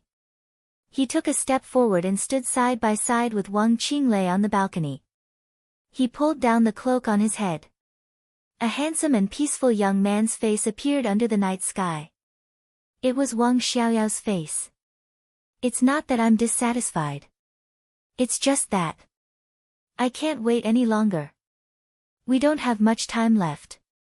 Before this, we were the ones testing them. Now, it's them testing us. A lot of time has been wasted in testing each other. Wang Qinglei shook his head. The opportunity is fleeting. We're anxious, and so are they. Wang Xiaoyao said lightly, for each other, we all have interests that we can't let go of. Wang Qinglei nodded. What Wang Xiaoyao said made sense. Only a few people knew that this was the so-called joint action of the four major organizations. On the surface, it seemed that the Vatican was leading. But in fact, all this had little to do with the Vatican. To be exact, the four major organizations were Knights Templars, the Jiang family of South America, and the two martial arts forces in East Island. And Knights Templars was no longer the Knights Templars of the Vatican. It was His Majesty's Knights Templars. Once North Sea changed, His Majesty wanted everything that North Sea had in Europe, including Rothschild. With his strength, after absorbing everything, he would be able to become a behemoth that could compete with the Vatican in Europe and truly stand at the top of the world. And what the Jiang family of South America needed was His Majesty's ally to help them sweep away all the obstacles in America, such as the Heroes Club, the Men in Black, the fantasy world, and even Lin Fengting, the top expert in the dark world. If they helped His Majesty fight against Beihai, His Majesty would naturally give them enough rewards in America in the future. Jifeng Sword Training School and Wuji Palace wanted half of Beihai, or the whole Kunlun city. Half of Beihai belonged to East Island hundreds of years ago. If they could take it back, in their view, it would be the unification of East Island's territory. Even if they couldn't take half of Beihai, taking Kunlun city and controlling the dark power of Zhongzhou state was also a great temptation for them. In the final battle of Heaven Capital more than 3 years ago, Zhongzhou state used all its power to plot against East Island, which finally benefited the purgatory of Heaven Capital. Now East Island also wanted to plot against Zhongzhou state with all its power. And Wang Qinglei and Wang Xiaoyao wanted Mount Dibing. They were all big interests. Interests that were so big that no one could give up. So no one would leave this war. It was bound to be a life-and-death battle. After paying so much, of course, they had to be cautious. The one who just left has a high position in Knights Templars. He should be reporting to His Majesty now. If there is no accident, there should be a result tonight. Wang Qinglei said. Wang Xiaoyao narrowed his eyes and said thoughtfully, "What is the so-called His Majesty?" Wang Qinglei's eyes flickered. He was obviously very curious about the identity of His Majesty, but he had no clue. "I don't know. I've asked someone to check, but I can't find anything. This man is scheming and shrewd, and he has a big plan. When his identity is exposed, no one can stop him." Wang Xiaoyao sneered. Before he could speak, an incomparably soft light suddenly filled the night sky. A large area of Chiqiu City was completely illuminated in an instant. The light kept spreading, almost covering the whole Chiqiu City.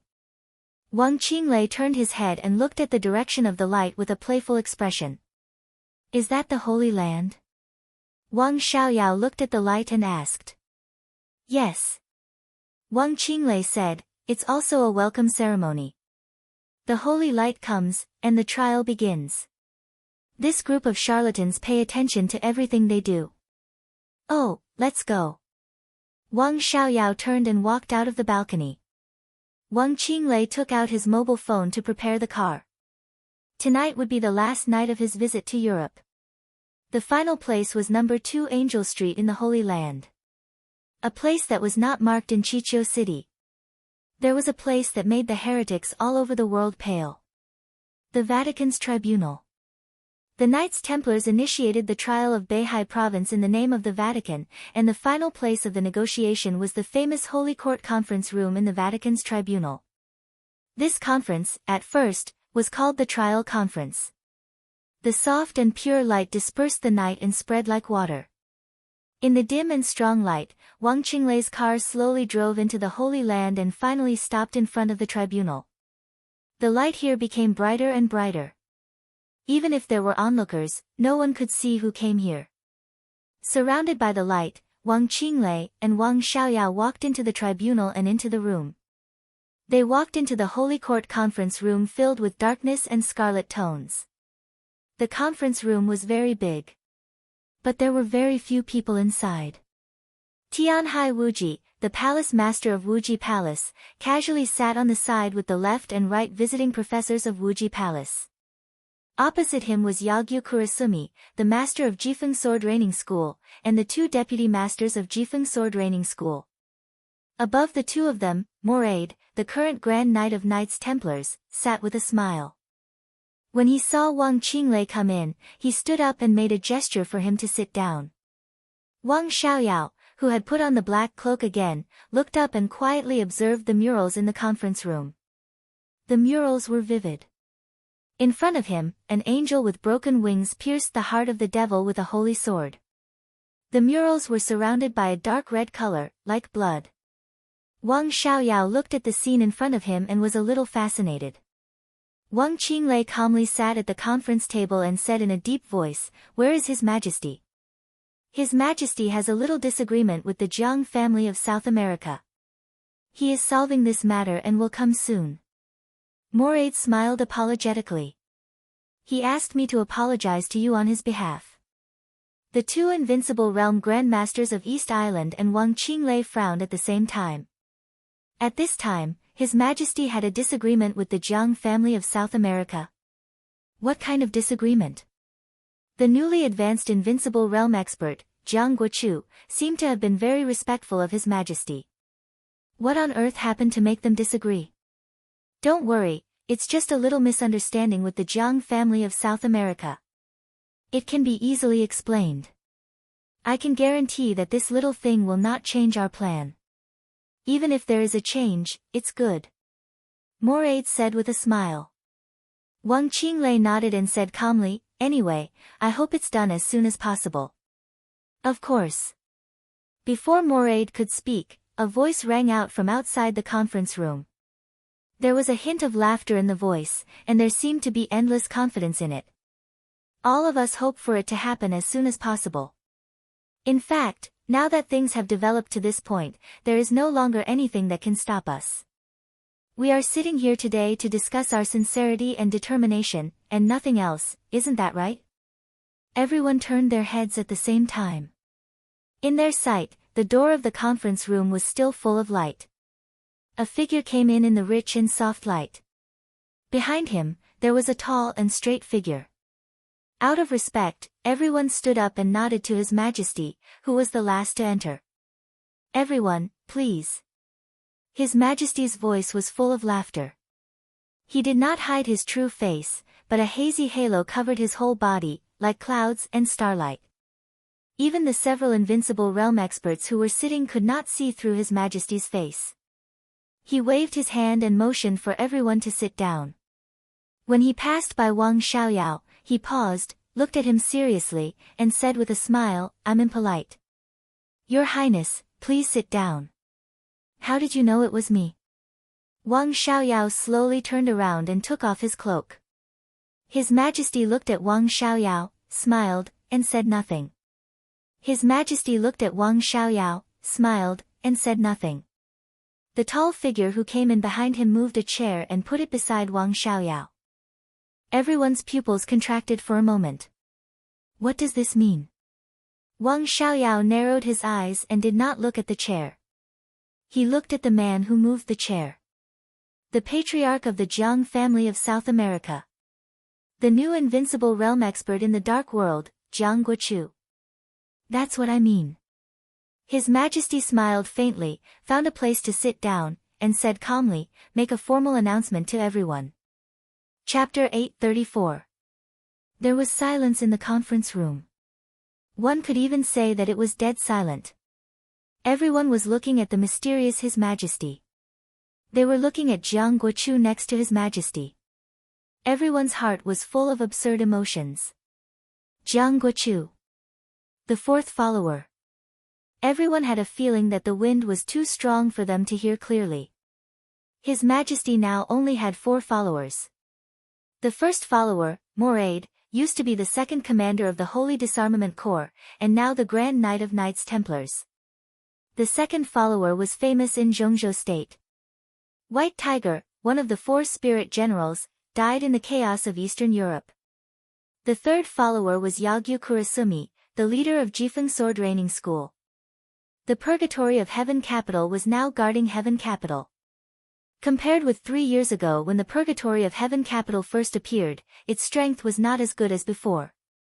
Yagyu Kurasumi had truly stabilized his position as a great grandmaster in East Island. And now, His Majesty's 4th follower. The patriarch of the Jiang family of South America, Jiang Guochu. Europe, East Island, America. 3 regions, 3 followers.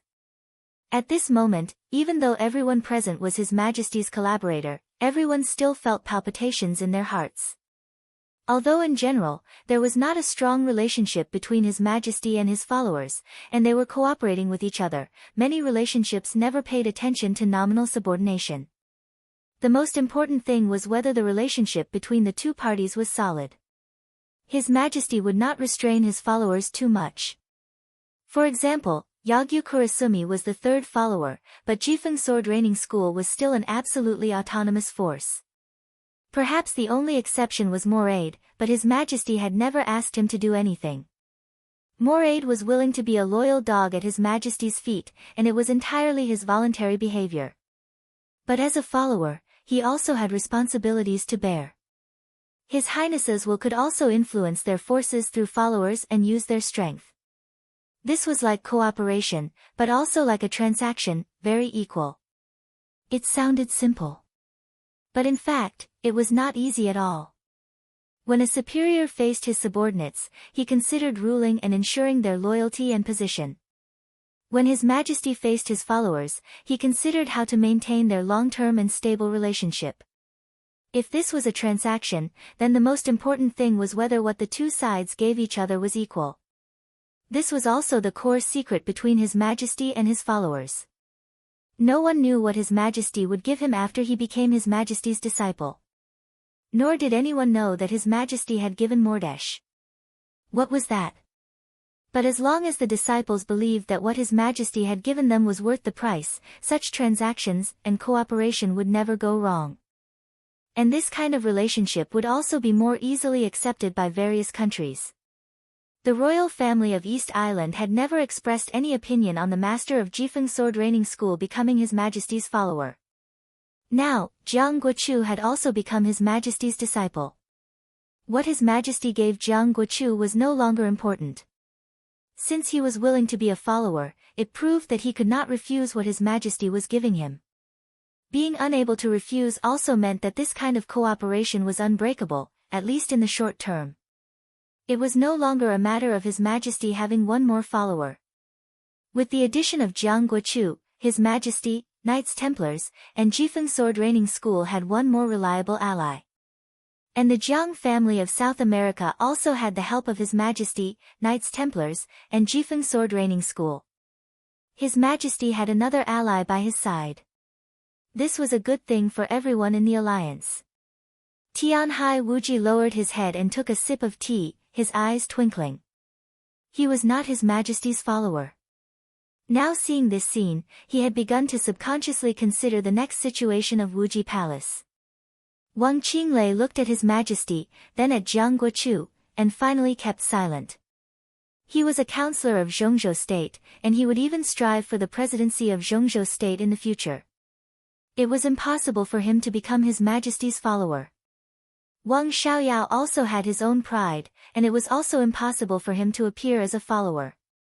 Now seeing Jiang Guochu actually standing behind His Majesty, the two of them had mixed feelings. They looked at each other and didn't speak.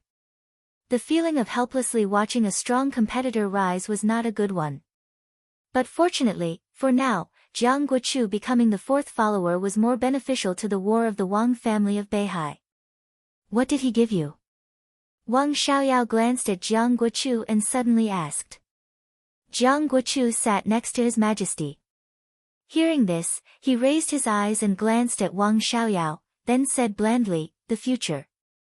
There were many possibilities in the future. So the answer was extremely vague. Wang Xiaoyao shrugged and took a deep look at him, speechless. Jiang Guochu's expression was calm and peaceful. What His Majesty gave him was indeed the future. His future and the future of the Jiang family of South America.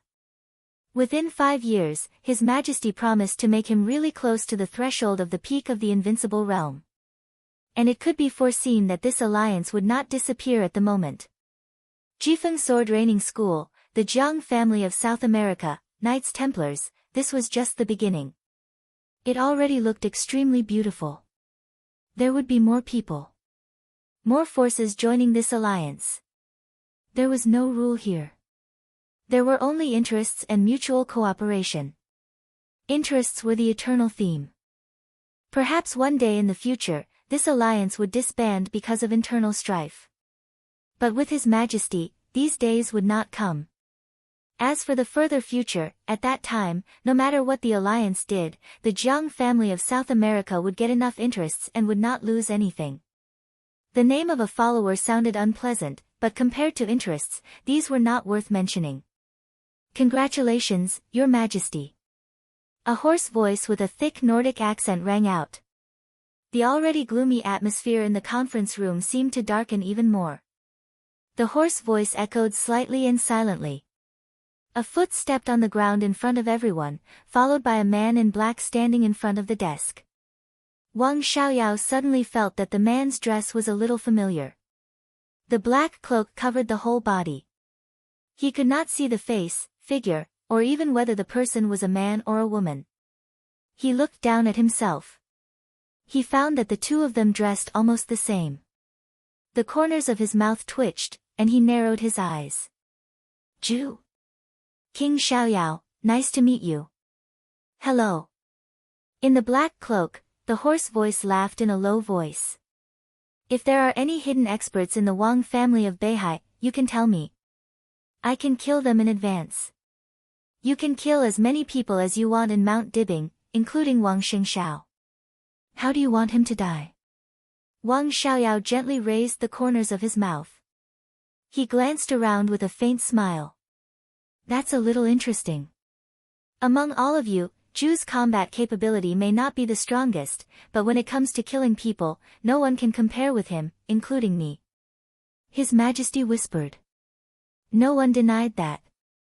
He was the only invincible realm killer who was still in the peak state. He was cruel, cold, ruthless, and cunning. He had evolved the peak assassination skills to the extreme. Standing here, he represented the highest level of all the killers in the dark world in this era. His Majesty, Moraid, Wang Xiaoyao, Yagyu Kurumi, Tianhai Wuji, Zhu, and Jiang Guochu. 7 invincible realm experts. This was the strongest lineup they had when waging war against Beihai. It was also the greatest confidence for them and Zhongzhou state. In the case that more than half of the invincible realm experts in the dark world had withered, the 7 of them represented the supreme of the dark world. Let's get started. His Majesty reached out and knocked on the conference table, then said in a soft voice. Chapter 835. There was no courtesy or concealment in the meeting in the name of trial. Before the war broke out, this was the last coordination between the top leaders of several superpowers. They had all proved their sincerity before. Now, they were discussing the ultimate power to join the war. The first batch of lurkers from Knights Templars is already in place. 4 Grand Knights have secretly arranged it. Within 3 days, the second batch of elites will sneak into the city of Floating Island. There are 3 experts at the peak of the Thunder-Shocking Realm, 9 in the Thunder-Shocking Realm, 70 in the Fire-Flaming Realm, and more than 100 in the Ice-Condensing Realm. We have contacted the intelligence personnel of Zhongzhou State and exchanged some information to a certain extent.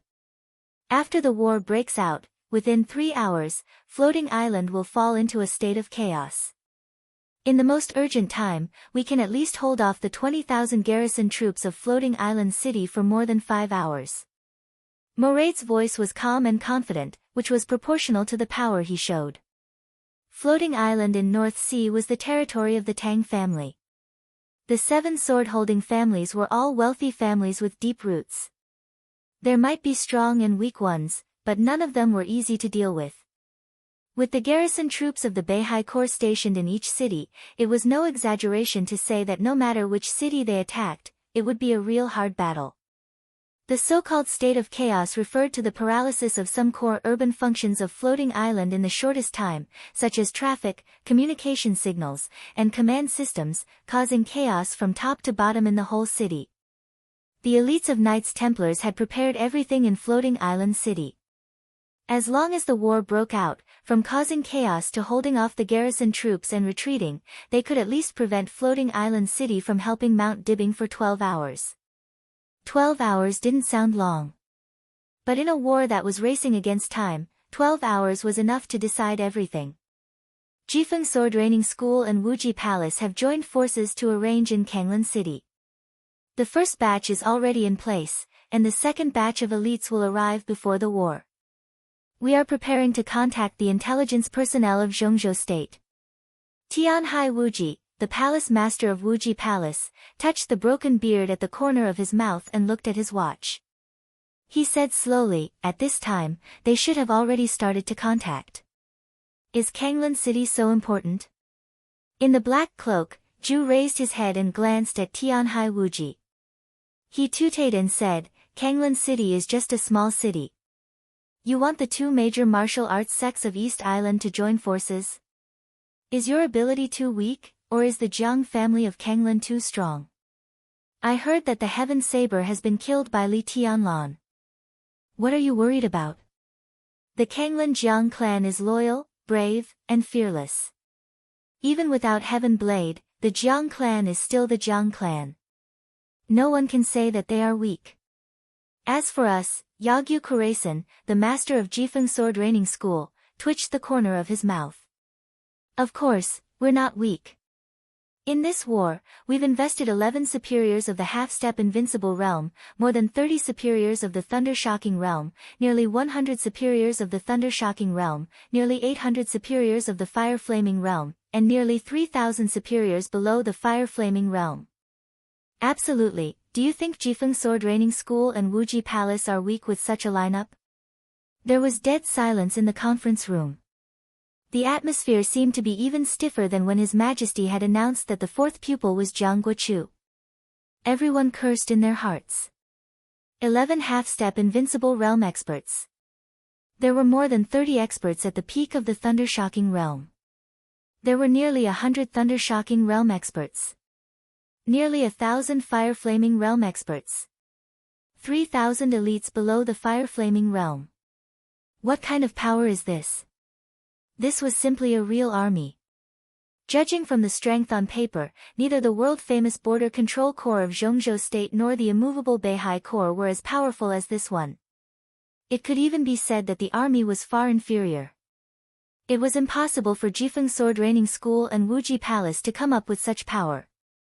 Even if their strength was doubled, they couldn't come up with such a power. Throughout the entire Dark World, only the superpowers like Zhongzhou State and Star State could come up with such a lineup. Superpowers? Maybe only the Wang family of Beihai could have such a terrifying lineup. The strength of the entire East Island is roughly like this. Zhu, whose face was stiff, murmured to himself. Suddenly, he froze. He suddenly raised his head and looked at Tianhai Wuji and Yagyu Kurasan. The two grandmasters of East Island didn't say anything. They just looked at him quietly. This is the strength of the entire East Island? He took a deep breath and asked slowly. East Island is ours. It belongs to His Majesty the Mikado. Is there a problem? Tianhai Wuji said calmly. When he spoke, he glanced at His Majesty intentionally or unintentionally. His Majesty sat in a cloud of starlight and didn't seem to respond. Everyone could feel his gentleness and smile. He didn't speak. He had nothing to say. More than 4 years ago, Zhongzhou State conspired against East Island with all its power. More than 4 years later, East Island conspired against Beihai with all its power. Tianhai Wuji pursed his lips, and his eyes looked a little savage. It was indeed the power of a whole country. East Island had already suffered a great loss in the final battle of Heaven Capital. As the purgatory of Heaven Capital moved further and further away from them, East Island became weaker and weaker. His Majesty's will was passed to His Majesty the Mikado through Jifeng Sword. Without any hesitation, the Mikado directly made this seemingly crazy decision. This lineup was almost more than 80% of the existing strength of East Island. And the battlefront they were responsible for was naturally more than one city. It was Kanglan, Tongtian, and Qiushui. 3 cities and 80,000 square kilometers of land. That was the territory that the Wang family of Beihai took away from East Island hundreds of years ago. With this island, which had always been called North Island and East Island, the territory of Beihai doubled, and now there was a beautiful land of 160,000 square kilometers. Everyone in East Island could never forget the humiliation that the last Mikado suffered in Beihai when he visited the Wang family of Beihai and tried to take back this territory. And now, the opportunity was here. People in East Island didn't need to smile apologetically anymore, and they didn't need to bow down anymore. If you don't give it to me, I will take it. I don't care if there are corpses everywhere and blood flows like rivers. And this action also had a code name in East Island, which was, return. Let the land that belonged to East Island return. From the very beginning, East Island regarded this action as a war. A real, highest-level war. Kanglan, Tongtian, and Qiushui, half of Beihai province will become our war zone. The combat teams and fleets of Jifeng Sword Training School and Wuji Palace will be on standby at any time. We won't detonate the so-called chaos. Or rather, we won't just do that. The three so-called sword-holding families, the Jiang family of Kanglan, the Qin clan of Tongtian, and Huangfu of Qiushui, will completely disappear and be destroyed in this war. We can promise you that no matter how long the war lasts, no one from the three cities south of Kanglan River will go to support Mount Dibing. Yagyu Kurumi's voice was clear and firm. His expression was serious and solemn. Wu Ju curled his lips and fell completely silent. The combat teams and fleets of Jifeng Sword Training School and Wuji Palace? T. Jifeng Sword Training School and Wuji Palace didn't have any combat teams and fleets. Combat teams were the standard configuration of the various superpowers. They were also the core combatants of the various superpowers and the strongest aerial forces. Combat teams generally consisted of the world's first-rate fighters, some even super first-rate fighters, such as helicopters, transport planes, and reconnaissance planes, to form a large-scale combat team. Whether it was Jifeng Sword Training School or Wuji Palace, they weren't superpowers. They couldn't afford it at all. They could afford it if they gritted their teeth, but they couldn't afford daily maintenance, combat personnel, fleet command, private air routes, and training. The fleet was even more exaggerated. It was a navy on the right track. Among the superpowers in the Dark World, only the Wang family of Beihai had its own fleet. Nominally, it still belonged to the Beihai Corps and Zhongzhou State. The so-called fleet and combat teams were obviously the power of East Island. In this action, East Island was totally going to seize this opportunity to stake everything on one throw. We are foreign aid, and most of us are active in Queen City. All of you here are friends of the Jiang family of South America, and the Jiang family of South America will not be stingy with its feathers. Our three superiors of the half-step invincible realm are already in Queen City, and the second batch of elites will soon enter Beihai. There are nearly 800 people in total, and they are all elites. We can also make Queen City unable to support Mount Dibing in a short time. Jiang Guochu smiled and said in a gentle voice. I have few people, not as many as you. His Majesty can arrange it. Wu Ju shrugged. The so-called rising invincible realm expert was also a killer. Although he was also building his own team, his foundation was inevitably less than that of the people present. His Majesty nodded and looked at Wang Qinglei. Don't worry about Lioli City. Even if the strength is insufficient, His Majesty Wang Xiaoyao can directly control the patriarch of the Yi family as soon as it happens. As for Xingzhou City, Zhongzhou State will do its best to clear the obstacles for you. Wang Qinglei's voice was calm. His Majesty nodded and looked very satisfied. There were only 3 groups of people attacking Beihai. The first group went into Beihai to lurk. The second group was the support force of the first group of elites, and it would also be the main force to detonate the chaos. And the third group. His Majesty, Morade, Jiang Guochu, Wang Xiaoyao, Yagyu Kurumi, Tianhai Wuji, and Wu Ju were all in the third group. They would take a small number of elites and rush directly to Mount Dibing. This was the strongest force. And Mount Dibing would also be the final battlefield. It was expected that in 8 hours, the entire Beihai would be turned upside down. Your Highness, do you have anything else to add? His Majesty glanced at Wang Xiaoyao and suddenly asked with a smile. No. Wang Xiaoyao said blandly, this is already very good. He stared at the table in front of him, a little absent-minded. He thought of the raging force that was about to rush into Beihai. He suddenly thought of his big brother, who would stand in front of him no matter what danger there was when he was a child. Sword Emperor, thinking of that figure. Beihai, thinking of that land. Ha! Wang Xiaoyao took a deep breath, and his eyes suddenly became extremely cruel and cold. Chapter 836. His Majesty looked at Wang Xiaoyao seriously and didn't speak for a while. In the clouds and starlight, he sat there, and his aura was calm and deep. Wang Xiaoyao seemed to know what he wanted to say. He sorted out his thoughts and said blandly, "When the time comes, my people will automatically cooperate with you. There's no need to say more. Compared with you, I don't have many people, but whether it's ability, loyalty, or position, they can play a great role. You need me to sneak in, and you also need me to retreat." His Majesty nodded and said softly, "It's best if your Highness is willing to do your best. I have no way out." Wang Xiaoyao was expressionless. This could be said to be the biggest crisis of the Wang family of Beihai in the past 100 years, and he also became the biggest traitor in the Wang family of Beihai for hundreds of years. It was no exaggeration to say that the Wang family of Beihai also had chaos and purges in history, but as the lineal brother of the patriarch, Wang Xiaoyao was the first traitor in the history of the entire Wang family of Beihai. If he and Wang Qinglei succeeded in their plan, it would start a new era of the Wang family of Beihai.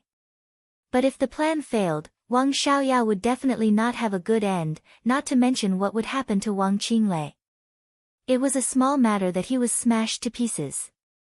In the next decades or hundreds of years, he would even be spurned by the descendants of the Wang family of Beihai for many years. He really had no way out, so he had to go all out. His Majesty moved his body and seemed to be relieved. He smiled, looked at Wang Qinglei, and asked, "Speaker, do you have anything to add?" Wang Qinglei was his partner, and many things that should be said had actually been said before the meeting. But now Wang Qinglei was sitting here, representing not only his partner, but also the attitude and will of the whole Zhongzhou state towards this war. East Island could attack Beihai with all its strength. The Vatican and the Jiang family of South America could also send out all their elites. Even if Zhongzhou state didn't send out a single soldier, Wang Qinglei was also qualified to sit here. Because Beihai still belonged to Zhongzhou state after all. What they needed most was the acquiescence of Zhongzhou state. What was more, what Zhongzhou state gave them was not only acquiescence but also considerable help. So even His Majesty respected Wang Qinglei very much. "Before I came here, I had a detailed and in-depth communication with the Prime Minister. In principle, Zhongzhou state agrees to activate all the chess pieces hidden in Beihai and provide you with all the help, including intelligence, concealment, attack routes, assassination targets, and even direct participation in the battle and evacuation plans, as well as entry and exit routes." Wang Qinglei said calmly, "For this war, Zhongzhou state is very determined. We will give you great support, but we have only one request. Please go ahead." His Majesty said seriously. Everyone sat up straight, their faces solemn. "Efficiency." Wang Qinglei's voice was crisp and cold. "We just need to be efficient and fast. The sooner, the better. It's even best to launch the war within 3 days. This matter has been delayed for a long time. Given the current political environment of Zhongzhou state, everyone's time is very tight. So, the sooner, the better." 3 days, Tianhai Wuji was the first to frown. "That's impossible." It was indeed impossible. Their first batch of elites had just finished the initial lurking. Although the second batch of elites had been selected, they had not yet entered Beihai province. This was also the fundamental goal of this meeting. To be exact, it was the handover of intelligence. Intelligence about Beihai. The Vatican, the Jiang family of South America, East Island, Zhongzhou state, Wang Xiaoyao, and Zhu. All the intelligence about the Wang family of Beihai was handed over by all the superpowers. This was destined to be a very long and boring process. They had to make sure that every key chess pieces roll at the critical moment. And the way to deal with the failure of the chess pieces. They had to use each other's intelligence to make up for the shortcomings in their own reports, so as to work out a more perfect plan. 3 days. Not to mention how long it would take for the second batch of elites to sneak in, they couldn't even finish the handover of intelligence. Wang Qinglei nodded to show that he understood, but he still said the same thing, "The sooner, the better. It doesn't seem to be so urgent yet." Zhu's voice sounded slowly. "I know the situation in your country. Your president and prime minister still have at least a year. Oh, maybe less than a year. It's winter now, and their terms will end in late autumn tomorrow. Nearly a year is enough for us to prepare well. I think, 3 months later, it's probably the spring festival or the first lunar month of Zhongzhou state. We can all be well prepared. At that time, we can give Beihai a big New Year gift, isn't it? It's very ceremonial. Wang Qinglei praised with a poker face, but it's extremely stupid. Ju's face darkened, and he didn't speak. I said to start in advance not only because of the two leaders' terms of office, but also for your consideration. Zhongzhou state will do its best to help you avoid an enemy that none of you want to meet. Believe me, none of you, including His Majesty, wants to meet him. Everyone froze for a moment. You mean Li Tianlan? Yagyu Kurumi asked directly. Today, Zhongzhou state also had a new invincible realm expert, Saint, and the top invincible realm expert, Gong Sun Qi. But looking at all the experts in Zhongzhou state, Yagyu Kurumi didn't know what others thought. At least, the last person he wanted to meet was Li Tianlan. And he was keenly aware that when he said the name, everyone's body tightened for a moment. Even the clouds and starlight around His Majesty unnaturally stagnated for a moment.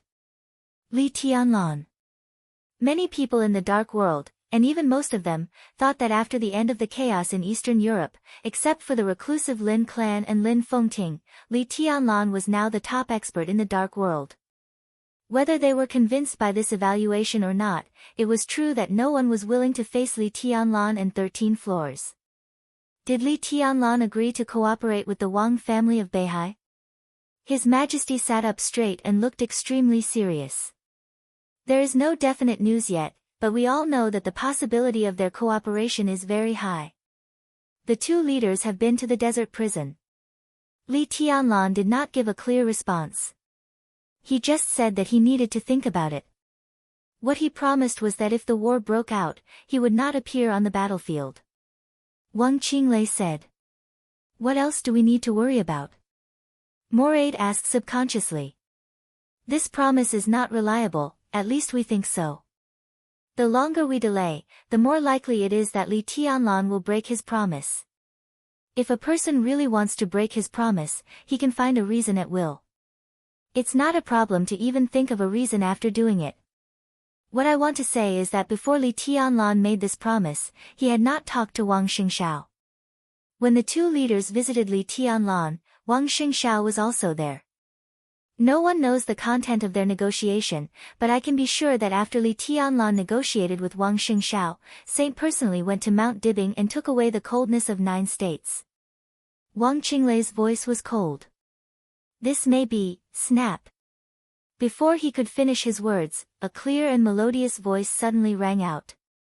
In an instant, the conference room, which was full of red and dark tones, was occupied by a haze.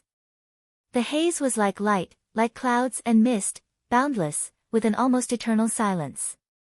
The hazy light appeared and disappeared in an instant. Everyone's heart palpitated for a moment. In their line of sight, His Majesty's figure, he had stood up abruptly. The teacup in his hand was crushed by him. Looking at Wang Qinglei, his breath had become completely stiff. No one could see his expression, but everyone could feel His Majesty's solemnity at this time. Li Tianlan, His Majesty stared at Wang Qinglei. Took away the coldness of 9 states. Are you sure? Yes. Wang Qinglei frowned. He felt a little uncomfortable under His Majesty's gaze. How long ago did this happen?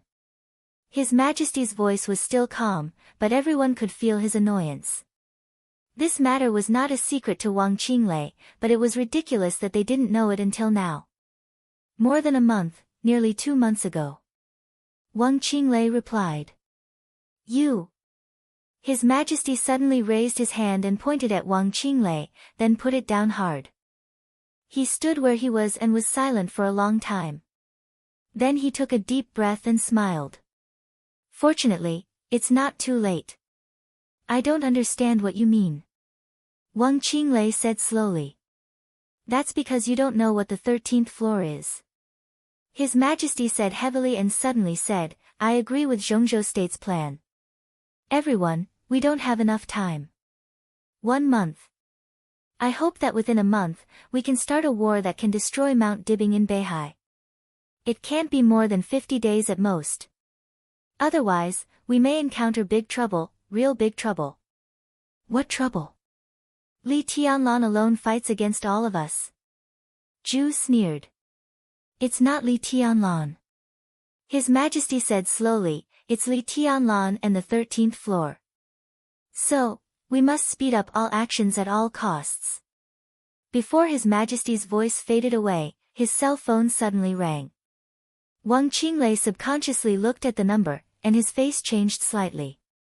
He subconsciously picked it up and whispered, Prime Minister. Everyone was stunned at the same time. They looked at Wang Qinglei and didn't speak. What? No one could hear clearly what the Prime Minister of Zhongzhou State said on the phone. But suddenly, Wang Qinglei's face changed dramatically, and he stood up all at once. His body trembled slightly, and his face was a little pale. His Majesty looked at this scene, and his heart suddenly sank. Wang Qinglei held the table with one hand and tried his best to hold the phone with the other. Chen Fengqing was still talking on the phone. Wang Qinglei's body gradually became stable. However, his face was still somewhat pale, and there was undisguised fear on his face. Okay, I understand. Wang Qinglei said slowly and silently put down the phone. What's the matter? His Majesty asked, pretending to be calm. Wang Qinglei glanced at everyone and didn't know what to say for a moment. He just asked everyone to speed up their actions, but in the blink of an eye, he suddenly heard the bad news from Zhongzhou State.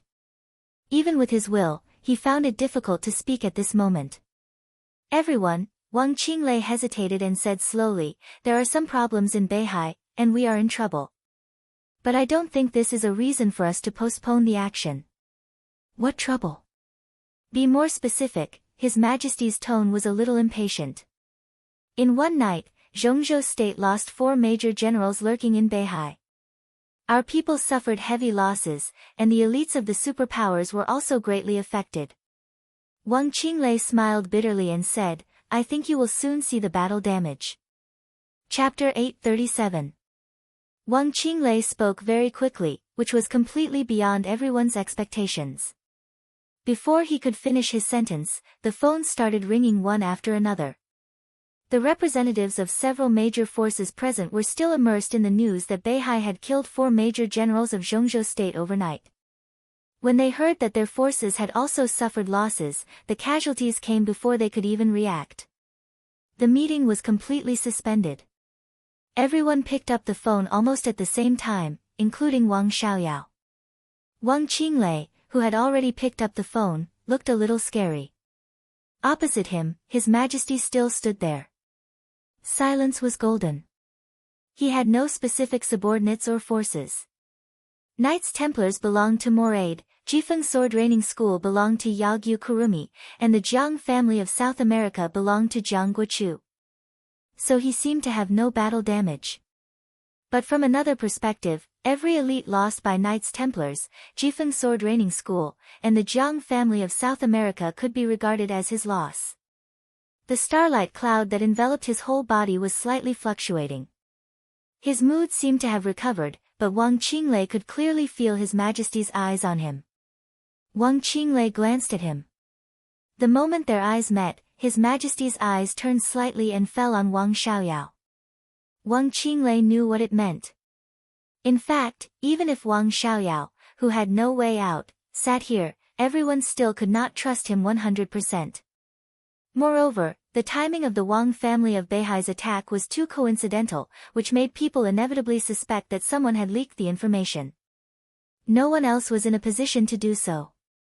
Only Wang Xiaoyao seemed to have the most reason. In the hazy cloud, there was a flash of killing intent that no one had noticed. His Majesty's eyes that turned to Wang Xiaoyao quickly retracted and fell on Wang Qinglei again. His meaning was obvious. If Wang Xiaoyao was really the leak, as long as he had a clear suspicion, His Majesty would personally take action and keep him in this conference room forever without any evidence. His injury had not recovered, and it could even be said that it was far from recovery. But at this stage of the invincible realm, there were really too few people who could pose a threat to him. Wang Xiaoyao was not one of them. His Majesty could be sure that even if Wang Xiaoyao hid part of his strength, he would not be his opponent. Wang Qinglei shook his head imperceptibly. He did not doubt Wang Xiaoyao at all. Although a large part of the major force's losses this time were related to Wang Xiaoyao's spies, it did not mean anything. Most importantly, Wang Xiaoyao and his spies did not know who the 4 major generals of Zhongzhou State were. And Beihai's actions were directly aimed at Zhongzhou State. There was something wrong in Zhongzhou State.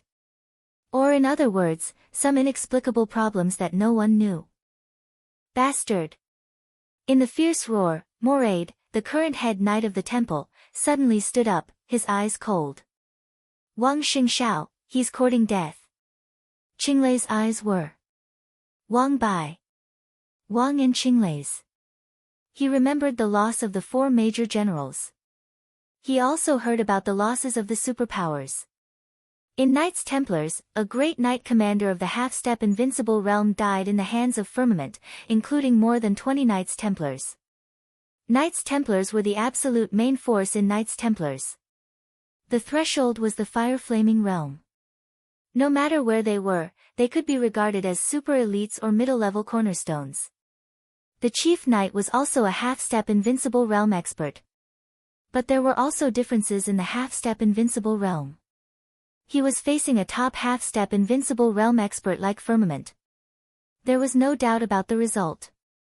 Wang Xiaoyao. Shouldn't you give me an explanation? Tianhai Wuji slowly stood up, his hand subconsciously gripping the blade at his waist. Limitless Palace has quite a number of them. You were the one who hid the elites. You said that Huangfu Renjie was absolutely reliable. Reliable? Ha ha ha, tell me, which part is reliable? Huangfu Renjie had been captured as soon as the battle had begun, and the North Sea Legion was everywhere he had been during the past 2 months. Almost all of the elites of the Limitless Palace that Huangfu Renjie had encountered had been wiped out. What did that mean? Tell me, what do you mean? Wang Xiaoyao was also on the phone. His expression kept changing. Gloominess, astonishment, bewilderment, and finally helplessly cruelty. His Majesty saw all the changes in his expression and said slowly, "It's not him. It's not him just because you say so." Tianhai Wuji suddenly turned around and glared at His Majesty. He was not His Majesty's follower. In the face of such a huge loss, he would not be polite at all. Moraid narrowed his eyes and took a step forward subconsciously. He had always claimed to be the loyal dog at His Majesty's feet, loyal and devoted, and would not allow anyone to offend His Majesty. His Majesty waved his hand, glanced at Tianhai Wuji, and said slowly, "I accepted the Pope's coronation." Tianhai Wuji was stunned. "I've been observing His Highness Wang Xiaoyao's reaction just now." His Majesty continued to speak. Tianhai Wuji's brows loosened, and he finally gave a muffled snort. The Pope's coronation was absolutely famous in the dark world. It greatly strengthened the willpower and made the perception more acute. Under such circumstances, His Majesty could see Wang Xiaoyao's every move clearly from the corner of his eyes. At that moment, Wang Xiaoyao's reaction was exactly the same as that of the other superpowers. This couldn't be something that could be achieved by so-called acting skills. His Majesty could feel that Wang Xiaoyao really didn't want the alliance to suffer any big losses this time. Wang Xiaoyao raised his head and looked at His Majesty, who had spoken out to protect him. After a long time, he moved and said with a faint smile, "Should I thank you for saving my life?" "Tut tut, there are so many invincible realm experts. If they think it's me, I'm afraid I won't be able to leave today." "Your Highness, you're too kind." His Majesty chuckled. "That's right." Moraid nodded. "It's definitely not King Xiaoyao who should be glad to have saved his life, but a great grandmaster." His eyes were cold as he looked at Tianhai Wuji. "I can understand your feelings, but you must apologize for your rudeness to His Majesty just now. You've gone too far." Tianhai Wuji slowly stood up and held the hilt of the saber at his waist tightly. Moraid was indeed the strongest among all the invincible realm experts present, except for His Majesty, who people couldn't see through. But Tianhai Wuji was also not a weak person. In the last divine list, he was already in the top 10, and now he was not far from the peak of the invincible realm. He was a great grandmaster in the field of saber, and the saber was originally a fierce weapon. If they really fought to the death, he might not be afraid of Moraid. Apologize and continue the meeting. If you don't apologize, I'll kill you, right here. Moraid was expressionless. Yagyu Kurasumi moved intentionally or unintentionally. Jiang Guochu also moved intentionally or unintentionally. Tianhai Wuji's face changed, and he was a little embarrassed. Forget it, this is not the most important thing.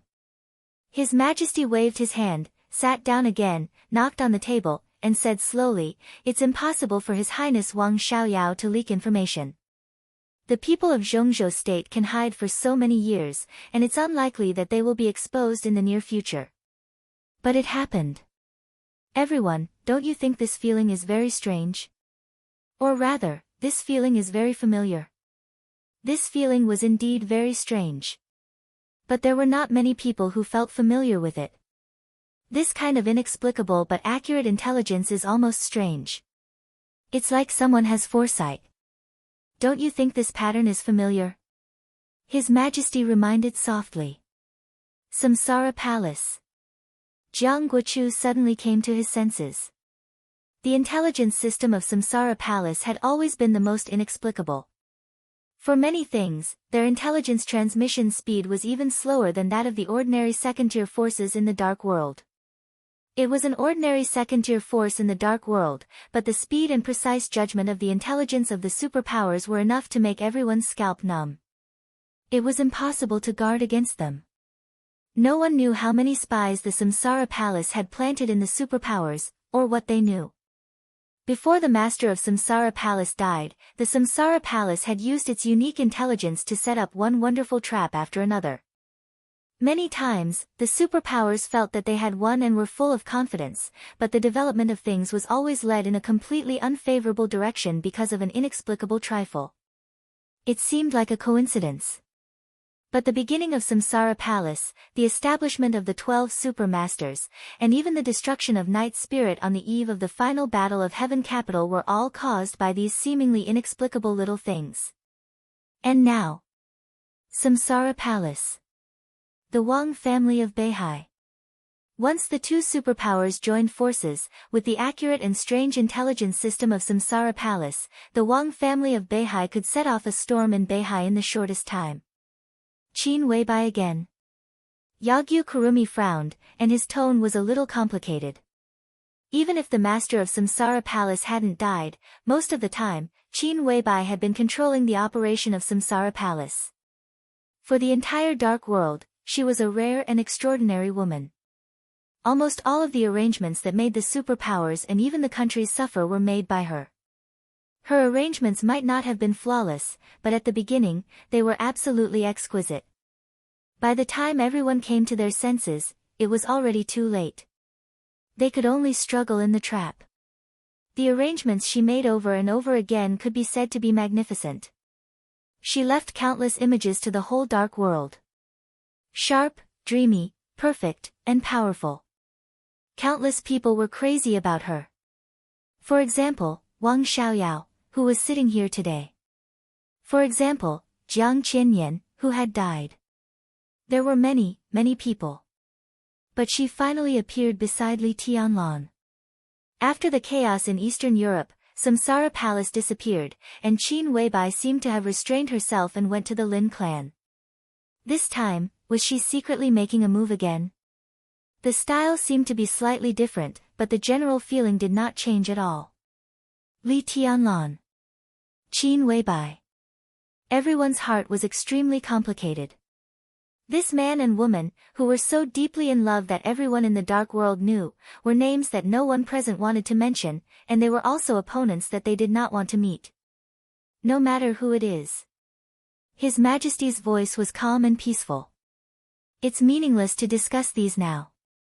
The most important thing is the battle damage. He sat down again and knocked on the table. Wuji Palace's layout in Beihai suffered heavy losses, almost 1/3.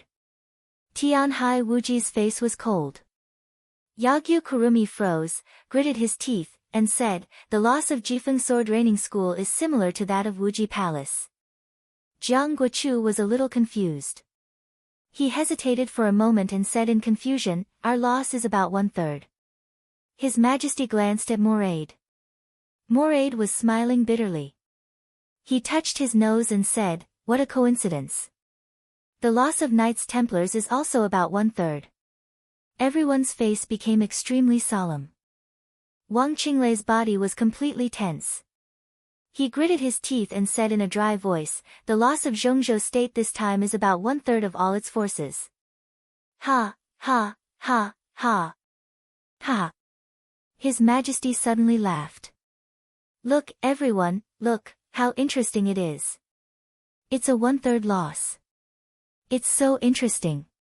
Is this a coincidence?" He knocked on the table and whispered, "I didn't want to mention the goddess, but now it seems that our dear goddess wants to dominate the overall situation in the war in Beihai." Chapter 838. The quality of the elites sent by the superpowers to Beihai was top-notch, but in terms of quantity, there were not many of them. In particular, they only sent the first batch of elites into Beihai. The loss of this group of people would make the superpowers distressed, but it was not a serious blow. 1/3 of the first batch of elites was lost. This loss was not something they could not accept. But at this critical point where the war was about to be launched, the 1/3 loss meant a lot of things. Everyone wanted to be fast. They all wanted to launch a general attack on the Wang family of Beihai as soon as possible. But this 1/3 loss was tantamount to a knife slashing at their vitals. The importance of the first batch of elites from the superpowers to enter Beihai was self-evident. Their combat mission was even secondary.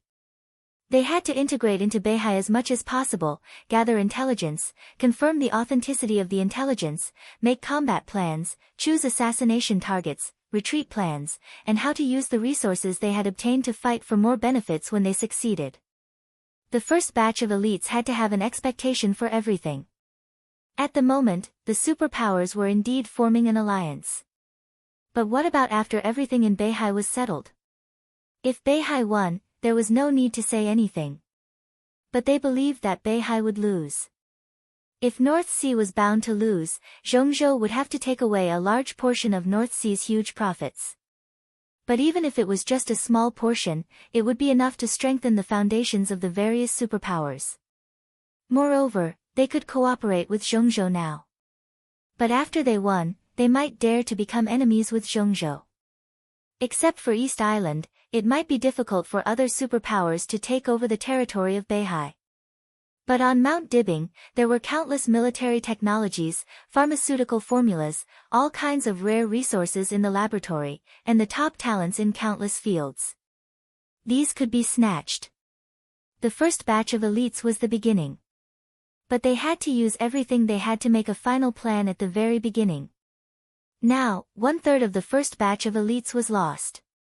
The superpowers didn't say anything. Even Jiang Guochu and Yagyu Kurumi, who were their disciples, didn't say anything. In fact, one of the planners was included in the 1/3 loss of each of them. He was one of the core high-level members of the first batch of elites. This kind of person would not be a leader, but he often played the role of a military counselor. He was the kind of person who had a strong overall view and was the best at planning. There were such people in the first batch of elites of the superpowers. But now, such a person was killed overnight. Most importantly, due to selfishness, none of the major forces revealed this information. Even now, they still believed that the death of the planner was just a coincidence. No one could imagine that the intelligence of the Samsara Palace was so terrifying. The existence of the planner was very important to the superpowers. But under normal circumstances, such a person would not be deliberately paid attention to by other superpowers. It was more reliable to let them believe that they were the undercover agents of the Samsara Palace than to let them believe that the intelligence of the Samsara Palace was so detailed. However, every faction had lost a third of their forces, which directly proved a fact. After the death of the master of Samsara Palace and the disappearance of the Samsara Palace, the goddess who had stayed in the Lin clan peacefully was still Li Tianlan's woman after all. And this woman, who had destroyed an era, had finally made her move at the most crucial moment. The loss of the first batch of elites meant many things. The most direct impact right now was that it directly affected the timing of their general attack. They had to allocate manpower to replenish the first batch of elites, and then slowly plan. It would take at least a month or more. Your Highness Wang Xiaoyao, everyone here should be more familiar with Qin Weibai. What do you think of her actions? His Majesty suddenly asked. His words were very euphemistic. But everyone present knew that His Majesty was talking about Wang Xiaoyao's crazy pursuit of Qin Weibai. From the first time Wang Xiaoyao saw Qin Weibai to the time Qin Weibai became Li Tianlan's woman, Wang Xiaoyao had pursued Qin Weibai for many years. Qin Weibai never gave him any chance. But as the King Xiaoyao of the Wang family of Beihai, with this identity, and Qin Weibai was in Zhongzhou state at that time, Wang Xiaoyao had more contact with her and knew more about her.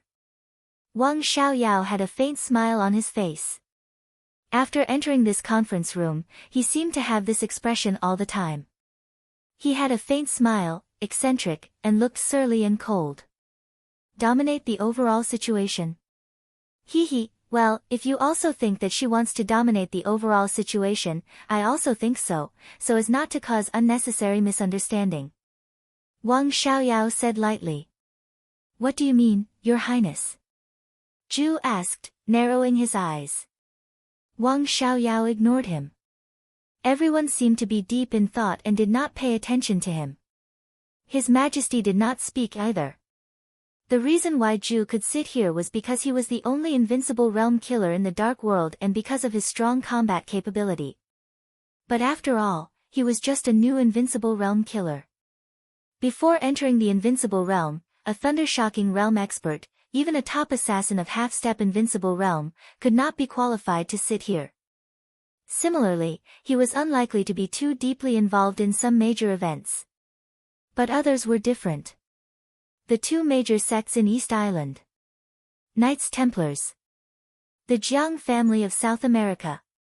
These forces were all participants in countless chaotic situations in the past. They had dealt with Qin Weibai more than once, and they had fought against each other more than once. His Majesty said that Qin Weibai wanted to dominate the overall situation and was ridiculed by Wang Xiaoyao. Even His Majesty could not refute anything. Dominating the overall situation was just a statement that was good for their unity. But in fact, when did Qin Weibai ever dominate the overall situation? What she was best at was setting up a situation with all kinds of chaotic desires, pulling everyone into the quagmire, and guiding the direction of the situation in the early stage of the chaos, intentionally or unintentionally. Such a person was generally not popular in the Dark World. But Qin Weibai was still a goddess. The only goddess. This actually showed that many people did not hate her too much. Hatred might be there. But they did not hate her. It wasn't just because of her outstanding beauty that could cause the downfall of a city. It was also because even if she could control the overall situation, she never tried to lead anything from beginning to end. The whole Samsara Palace was like this. Samsara Palace did not seem to have any ambition to dominate the Dark World. In every major event and every chaotic situation, from the beginning to the end, Samsara Palace had always maintained the most clear goal. When Samsara Palace guided the initial situation to the situation they expected, the whole Samsara Palace would go all out at the first time. After accomplishing the initial goal, they would withdraw from the chaos without hesitation. Even if there were great benefits, they would not fight for it. Yes, because of benefits, greater benefits. Samsara Palace dragged countless superpowers and invincible realm experts into the chaos and regarded them as pawns that could be used. The superpowers did not mind this. In the Dark World, everyone had the awareness of being a pawn. When Samsara Palace dragged them into the water, it also tossed the whole Dark World into chaos. This could also let the superpowers see the benefits that were so great that they were willing to not withdraw. Then they began to make plans. They schemed against all kinds of opponents and made bigger plans. Then the plot became bigger and bigger. The frictions continued to escalate, and the losses became greater and greater. In the end, they even forgot what their original goal was. Samsara Palace was different.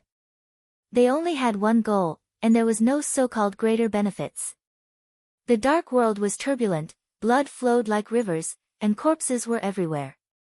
Samsara Palace did not care and did not look at it.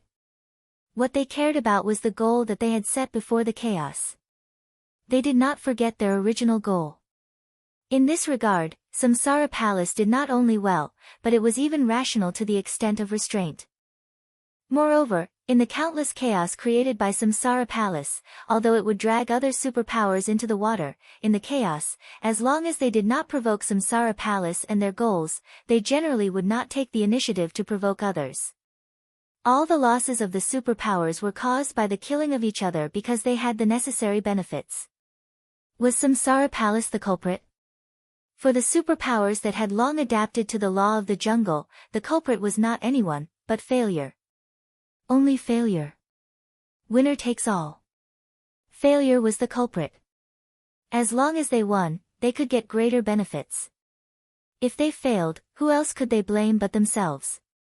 More importantly, Samsara Palace seemed to be extremely crazy, but in every chaos, they did things in a very measured way and left some room for others. At least, every time the chaos caused by Samsara Palace, the final winner would not be Samsara Palace. Samsara Palace had made a lot of chaos, neither big nor small, and there were 3 big moves. More than 4 years ago, Master of Samsara Palace destroyed Night Spirit in Europe and got the murderous weapon Blue Sky Underworld. She did not move for other interests and directly retreated.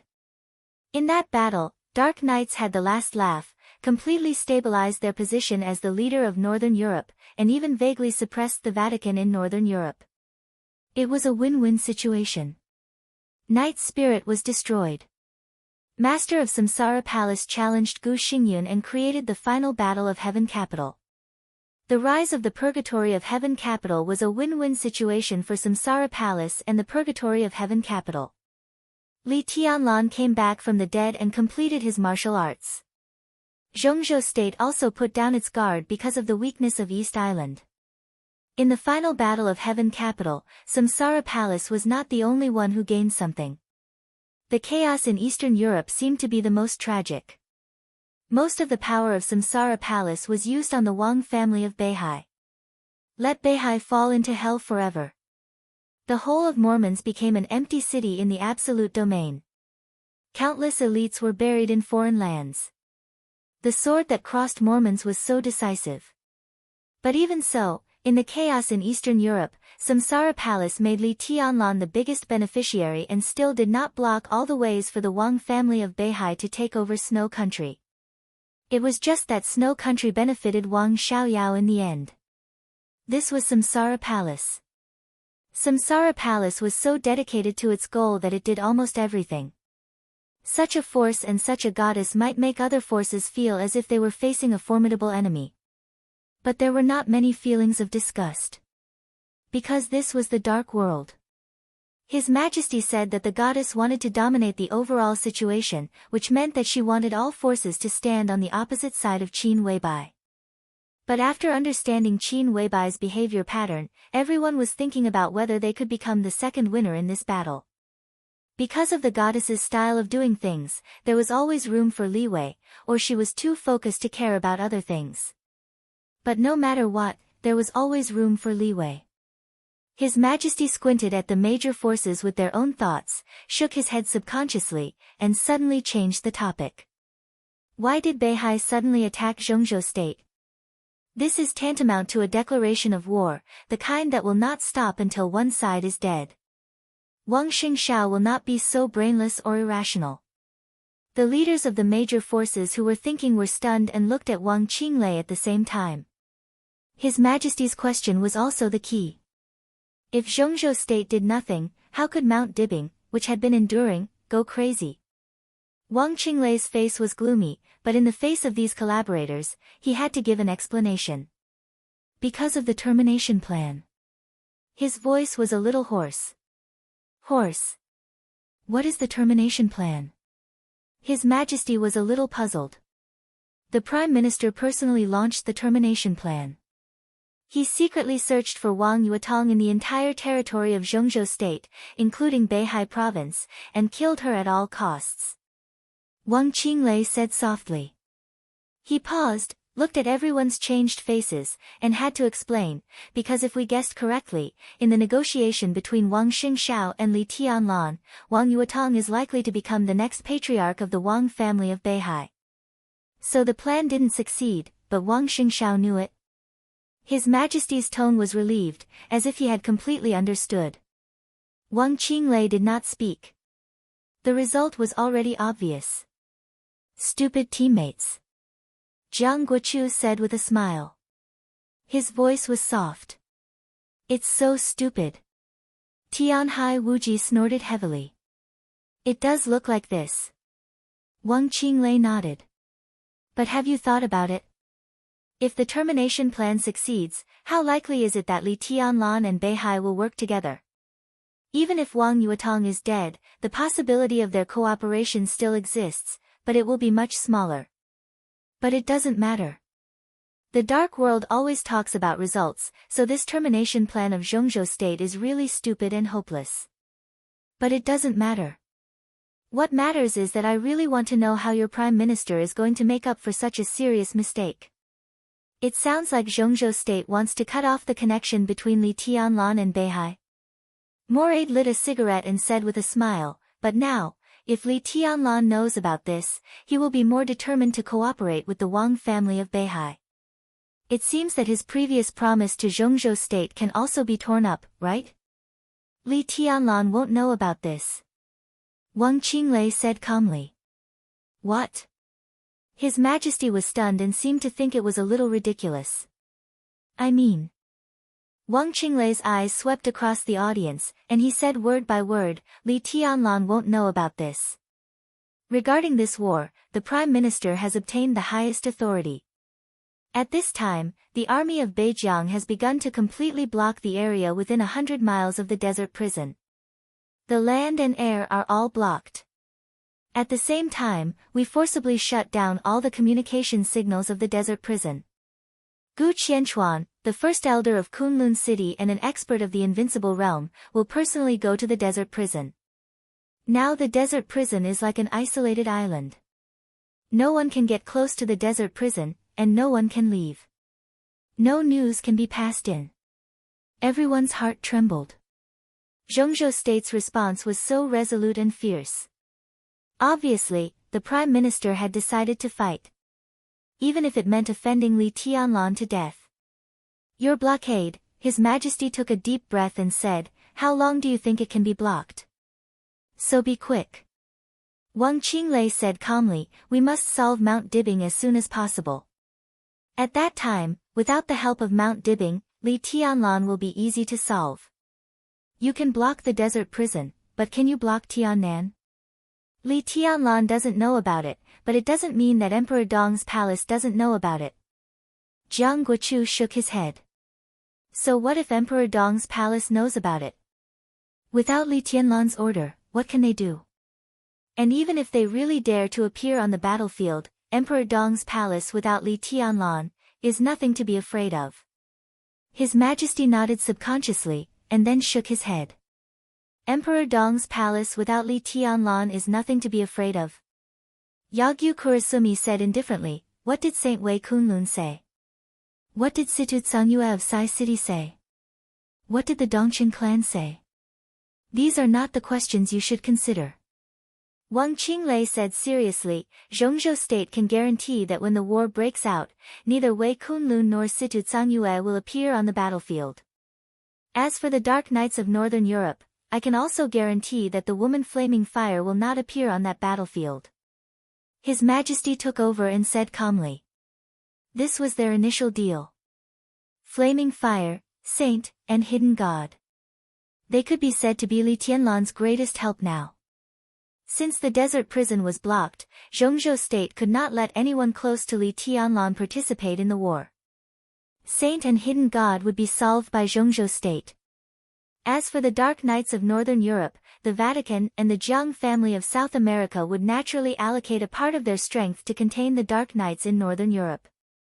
Wang Qinglei glanced at Zhu and continued, Zhongzhou state will block the desert prison with all its strength and isolate Li Tianlan. Although we have done something wrong, we also have enough compensation, as long as you act fast enough. In addition, Zhongzhou state has decided to launch the termination plan with all its strength. Before the war breaks out, I hope your highness can go back to Zhongzhou state with me. No problem. If there is news of Wang Yuetong, I will take action. Zhu laughed in a low voice, but I have a request. Wang Xiaoyao lowered his head. Wang Qinglei took a deep breath and said calmly, go ahead. After finding Wang Yuetong, let me play with her for a few days. The little princess of the Wang family of Beihai, ha ha ha, a woman of the chosen one. I haven't tasted her yet. And you promised me Tangshi before. Oh, if she can be with Wang Yuetong. Ha, ha ha, rest assured, I will let such a superb woman die in despair. Deal. It seemed that Wang Qinglei did not want to hear him continue. He interrupted his laughter with a straight face and said straightforwardly. His Majesty glanced at Wang Xiaoyao playfully. Wang Xiaoyao lowered his head, picked up the teacup, and took a sip of tea in silence. Chapter 839. The long night was coming to an end. A hazy light shone on the huge field. Neat and clear slogans could be faintly heard from afar, getting further and further away, and finally becoming indistinct. A biting cold wind blew through the morning where day and night intertwined. The scarlet flag in front of the small building fluttered wildly. The old man, whose hair was already white but was still burly and looked extremely fierce, listened to the slogans from afar and stared at the flag in front of him, his expression incomparably solemn. He had been standing here for nearly half an hour. Countless expressions flashed across his face, hesitation, anger, hesitation, fear, determination, helplessness, doubt. All sorts of emotions. Even though half an hour had already passed, his expression was still constantly changing. Light footsteps sounded behind him. A charming young woman who looked to be around 30 years old walked into the study. She was wearing pajamas, but it was a rare tight-fitting style. It was not as loose and comfortable as normal pajamas, but the tight-fitting pajamas completely outlined her figure. Curvaceous and charming, this was a woman who seemed to be filled with temptation from head to toe. Intentionally or unintentionally, she vividly displayed all kinds of charm. The tall and mighty old man did not notice the young woman coming in. He was still frowning, hesitating about something. What's wrong? The young woman spoke softly, a pair of arms hugging the old man's waist from behind, her voice charming and languid. Just now, it was a call from the Prime Minister. The old man spoke in a low voice. Ah! The young woman exclaimed, her charming face rubbing against the old man's back.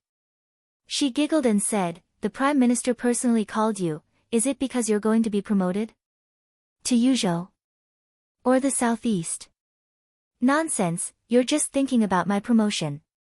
The old man turned around and laughed softly, pinching the young woman's face dotingly. The old man stroked the woman's hair, not saying anything. The two of them were not so-called lovers. They were a proper married couple. In the northern borderline, the matter of the northern borderline military commander Huang Tong marrying a mistress had always been a legend in certain hidden circles. Pang Tong was already 56 years old this year. His wife used to be his secretary, and the two had been married for 3 years.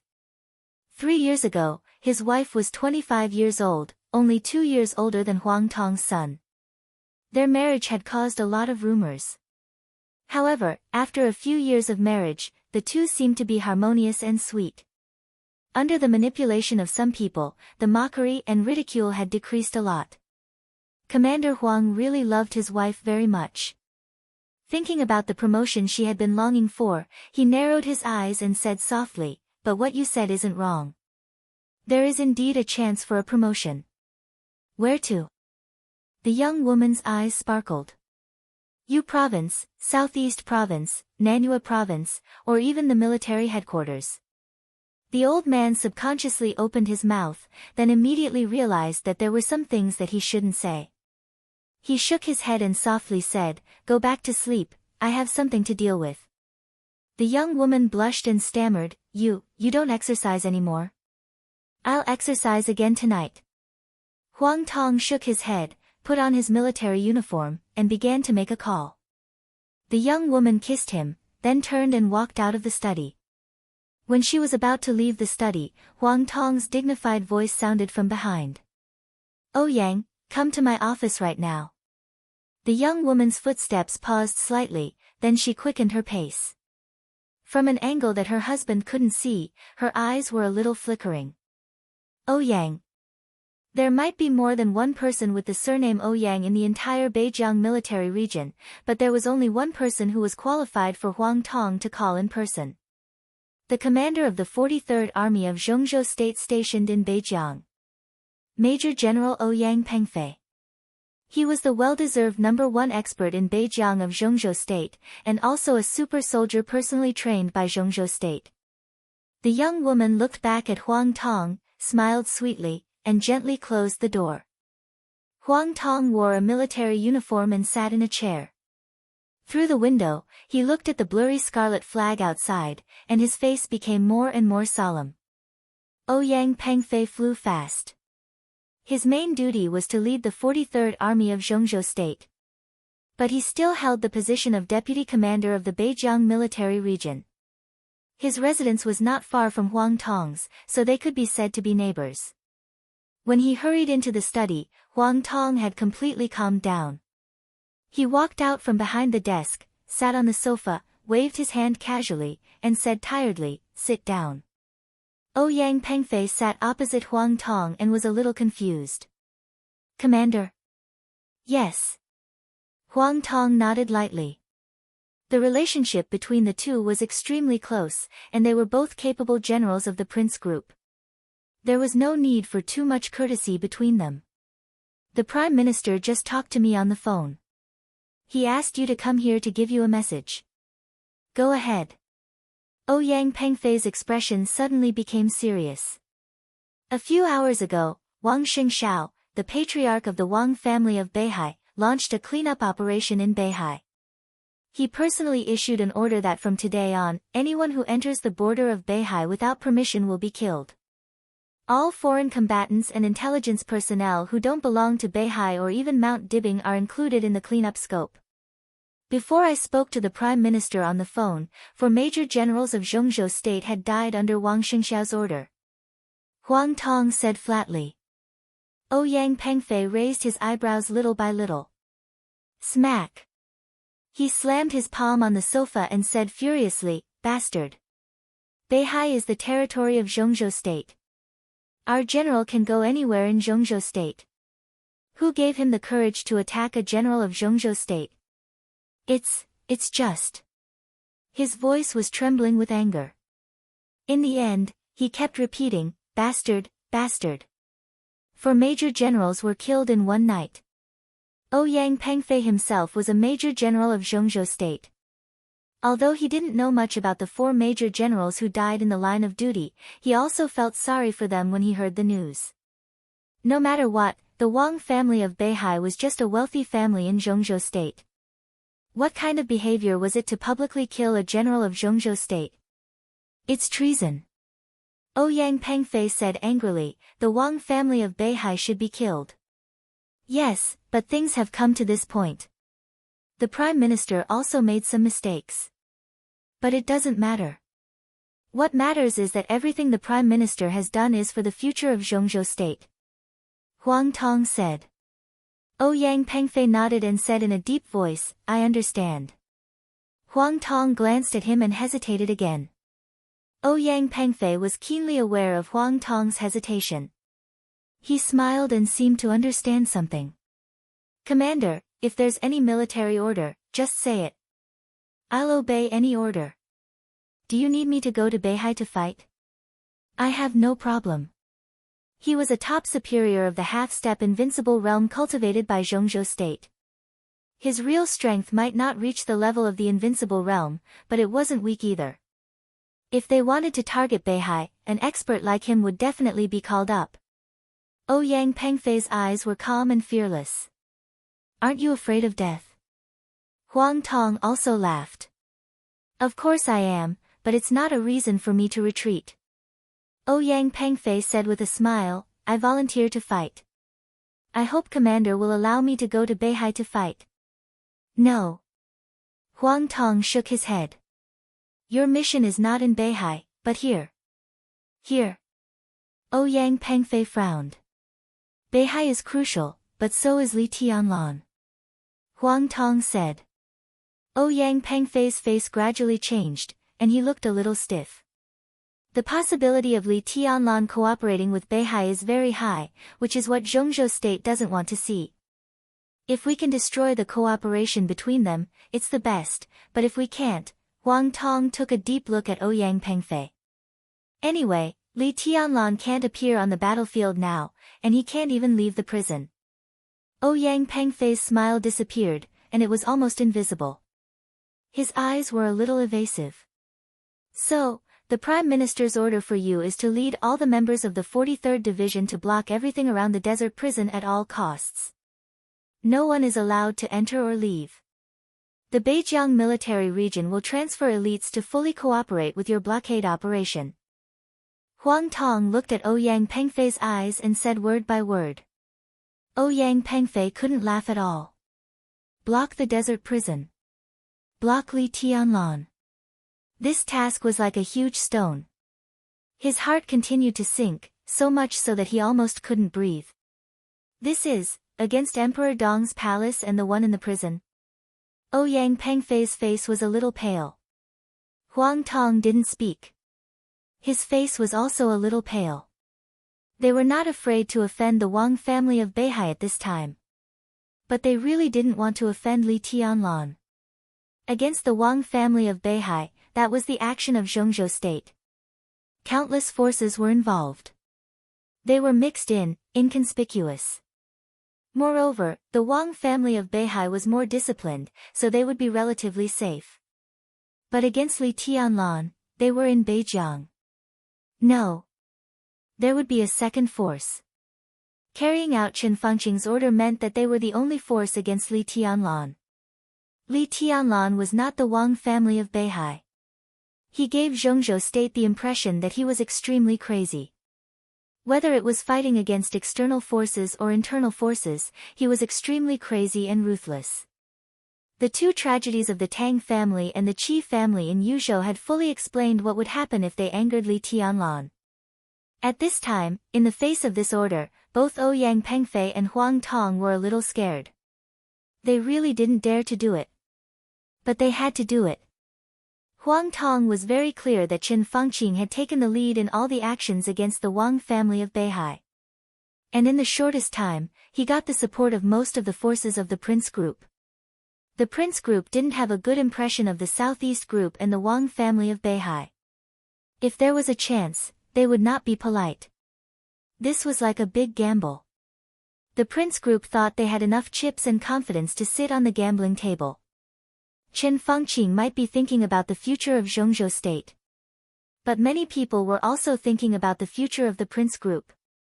It was foreseeable that once the Wang family of Beihai was really defeated, even if the Southeast Group didn't fall apart, its vitality would be greatly damaged and it would become the weakest group today. This meant unimaginable benefits and right to speak. At that time, Chen Fengqing and the Prince Group, as the leaders of everything, would be rich and crazy. This kind of harvest was enough to make them the first group in Zhongzhou state, or even the only group. At present, targeting Beihai and blocking Li Tianlan was the will of the entire Prince Group. Huang Tong and Ouyang Pengfei couldn't refuse at all. Even if they didn't want to do it, they had to obey the order. They were all senior officers of Zhongzhou state. Disobedience was equivalent to desertion. The result would not be better than offending Li Tianlan. Pengfei, I know you're in a difficult position. To be honest, I'm the same. Huang Tong said softly, but we have no choice. Ouyang Pengfei smiled bitterly and didn't know what to say. Execute it. Huang Tong handed him a cigarette, sighed, and said softly, as long as the blockade is successful, my position will be yours in the future. And I'm sure that this position will not be your end. The prince group also knew that blocking Li Tianlan would put Huang Tong and Ouyang Pengfei in a difficult position, so they promised huge benefits. As long as the blockade was successful, in a short time, the two would definitely be promoted. And this was not the end, just the beginning.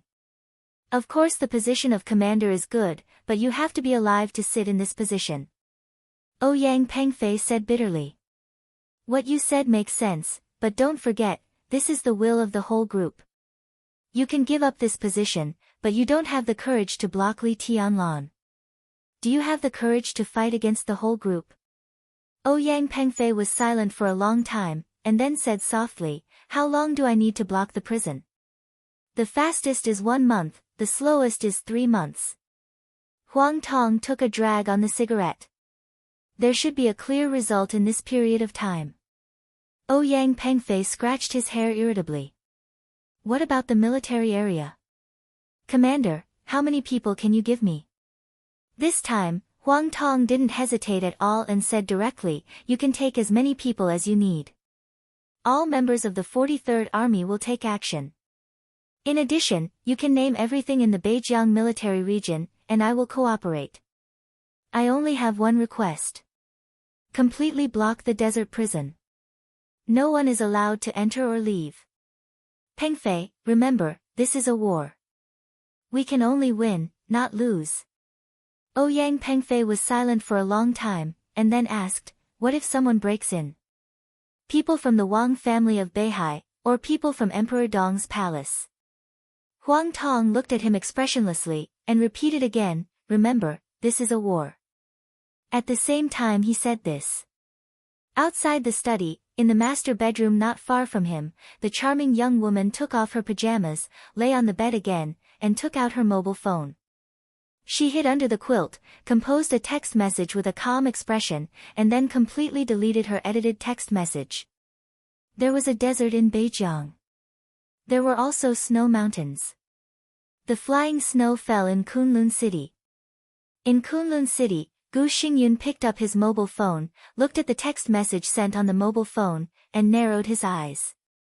Huang Tong made an appointment with Ouyang Pengfei. It seems that he has made up his mind. What choice does he have? Gu Qianchuan sat opposite to Gu Xingyun and shook his head. He really has no choice. Gu Xingyun held the mobile phone and looked at Gu Qianchuan thoughtfully. But you have. What are you going to choose? Chapter 840. Gu Qianchuan sat opposite Gu Xingyun. In the past 2 years, he had lost a lot of weight. His hair had turned white, and one of his sleeves was fluttering in the wind. He looked old and miserable. Gu Xingyun's days of recuperation might not be miserable, but they were definitely not easy. Even though he was also an expert of the invincible realm, as Gu Xingyun fell silent, Gu Qianchuan still faced unimaginable pressure. Li Shi was gone in Kunlun City. Gu Xingyun slept most of the time. Under the endless pressure, Gu Qianchuan already had the idea that he might not be able to support Kunlun City. His ambition gradually converged, so his relationship with Gu Xingyun became much more harmonious. Hearing Gu Xingyun's words, Gu Qianchuan looked up at him and smiled strangely. I can choose. What can I choose? Do nothing but wait for death. Gu Xingyun lowered his head and rubbed the teacup in his hand. After a while, he shook his head and said, things are not that bad. That can only be said that you underestimated the thoughts of Li Huacheng and Qin Fangqing. Gu Qianchuan said unceremoniously. The relationship between them became stable again, and their words were no longer polite to each other. He grabbed a cigarette with his only arm, flicked his fingers, lit the cigarette, and said, how is your injury? It's not difficult to recover, but it will take time. Gu Xingyun said quietly. How long? To what extent can it be recovered? Gu Qianchuan stared at Gu Xingyun's eyes seriously. Gu Xingyun lowered his head, took a sip of tea, and narrowed his eyes slightly. No one knew how much he had gained during this period of recuperation. Even he did not know. Before he was injured, he was only close to the peak of the invincible realm. Now the only thing that Gu Xingyun could be sure of was that if he recovered from his injury, he could at least set foot in the domain of the peak of the invincible realm. As for how far he could go, he did not know. But at least, he frowned and smiled. Far better than before. What about time? Gu Qianchuan asked lightly. Gu Xingyun subconsciously touched the position of his heart, and a gloomy look flashed in his eyes. He was lucky not to die when he was not at the peak of the invincible realm and suffered the full blow of the murderous weapon-setting sun at a close distance. Even after nearly 2 years, his injury still needed time to recover slowly. He thought of Situ Tsangyue. At that time in Lin, the woman almost completely aimed the setting sun at his chest and fired. Sooner or later, he would make her pay a painful price. It's not important. Gu Xingyun said lightly, I do need some time, but so does Li Tianlan. He can't be faster than me. Even Li Tianlan a year ago. With the 13th floor, he wouldn't be much weaker than you at your peak. Gu Qianchuan shook his head and mocked, if not, how could Li Huacheng and Chen Fangqing have the idea of letting him replace Kunlun City? The muscles on Gu Xingyun's face twitched fiercely, but he didn't speak. Let Emperor Dong's palace replace Kunlun City and let Li Tianlan become the new god of war of Zhongzhou State. This was the real idea of Li Huacheng and Chen Fangqing. If Li Tianlan refused to cooperate with the Wang family of Beihai, this idea might have become a reality that was being implemented now. This idea was hidden. But the Special Warfare Group was one of the 6 groups anyway. As the leaders of the Special Warfare Group, how could Gu Qianchuan and Gu Xingyun not hear any news? Up to now, Kunlun City's complaints about the president and the prime minister aside, at least they and Li Tianlan had really formed a relationship that could not coexist. Kunlun City could not allow a person who could replace itself at any time to appear. With the development of Li Tianlan's Emperor Dong's palace, it was impossible to let go of Kunlun City, a huge obstacle. Coupled with the grudges of the past, both sides had become enemies that would not rest until one of them was dead. So when Chen Fangqing wanted to block the desert prison, the first place he thought of was Kunlun City. At his current age, this is his limit. Gu Xingyun's voice was cold. In a short time, he can't even break through the real invincible realm, let alone the peak of the invincible realm. His physical quality in his early 20s can't bear the power of the peak of the invincible realm. At his age, it's a little difficult for him to practice the thunder-shocking scripture. Li Tianlan himself must be very clear about this. His physical quality is far from the peak state. It's a pipe dream for him to enter the invincible realm in 3 to 5 years. His words were very confident. This was not only the confidence that Li Tianlan could not enter the invincible realm in 3 to 5 years. Similarly, he was sure that his injury could be completely recovered in 3 to 5 years. So you have a choice.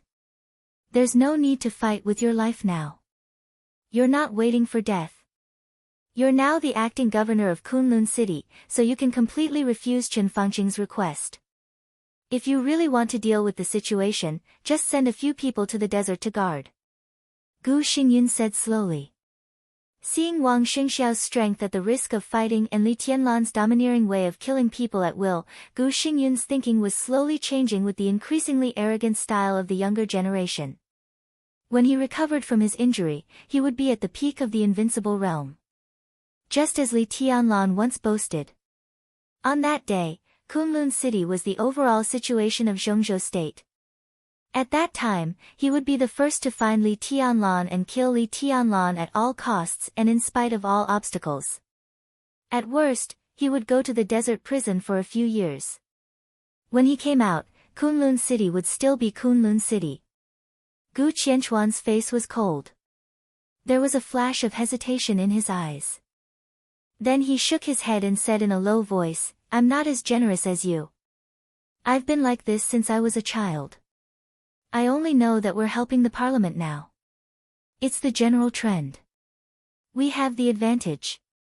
If we don't seize this opportunity, we're rejecting the parliament. If you can't suppress Li Tianlan in the future, the parliament won't help us. Gu Xingyun looked at Gu Qianchuan silently. There was an emotion of understanding in his eyes. So, you've made up your mind? Is the news of Silver Phoenix reliable? Gu Qianchuan asked. Of course. Gu Qianchuan nodded. She's an elite of Phoenix Pavilion. It won't be a problem for her to control Huang Tong. To be honest, with Silver Phoenix's condition, if Huang Tong hadn't been in Beijiang, he wouldn't have gotten Silver Phoenix at all. But now it's different. If the action of blocking the desert is successful, Huang Tong will at least be a member of parliament in the future. In this way, we won't treat Silver Phoenix badly. In that case, I'll guard the desert with the 13th Army.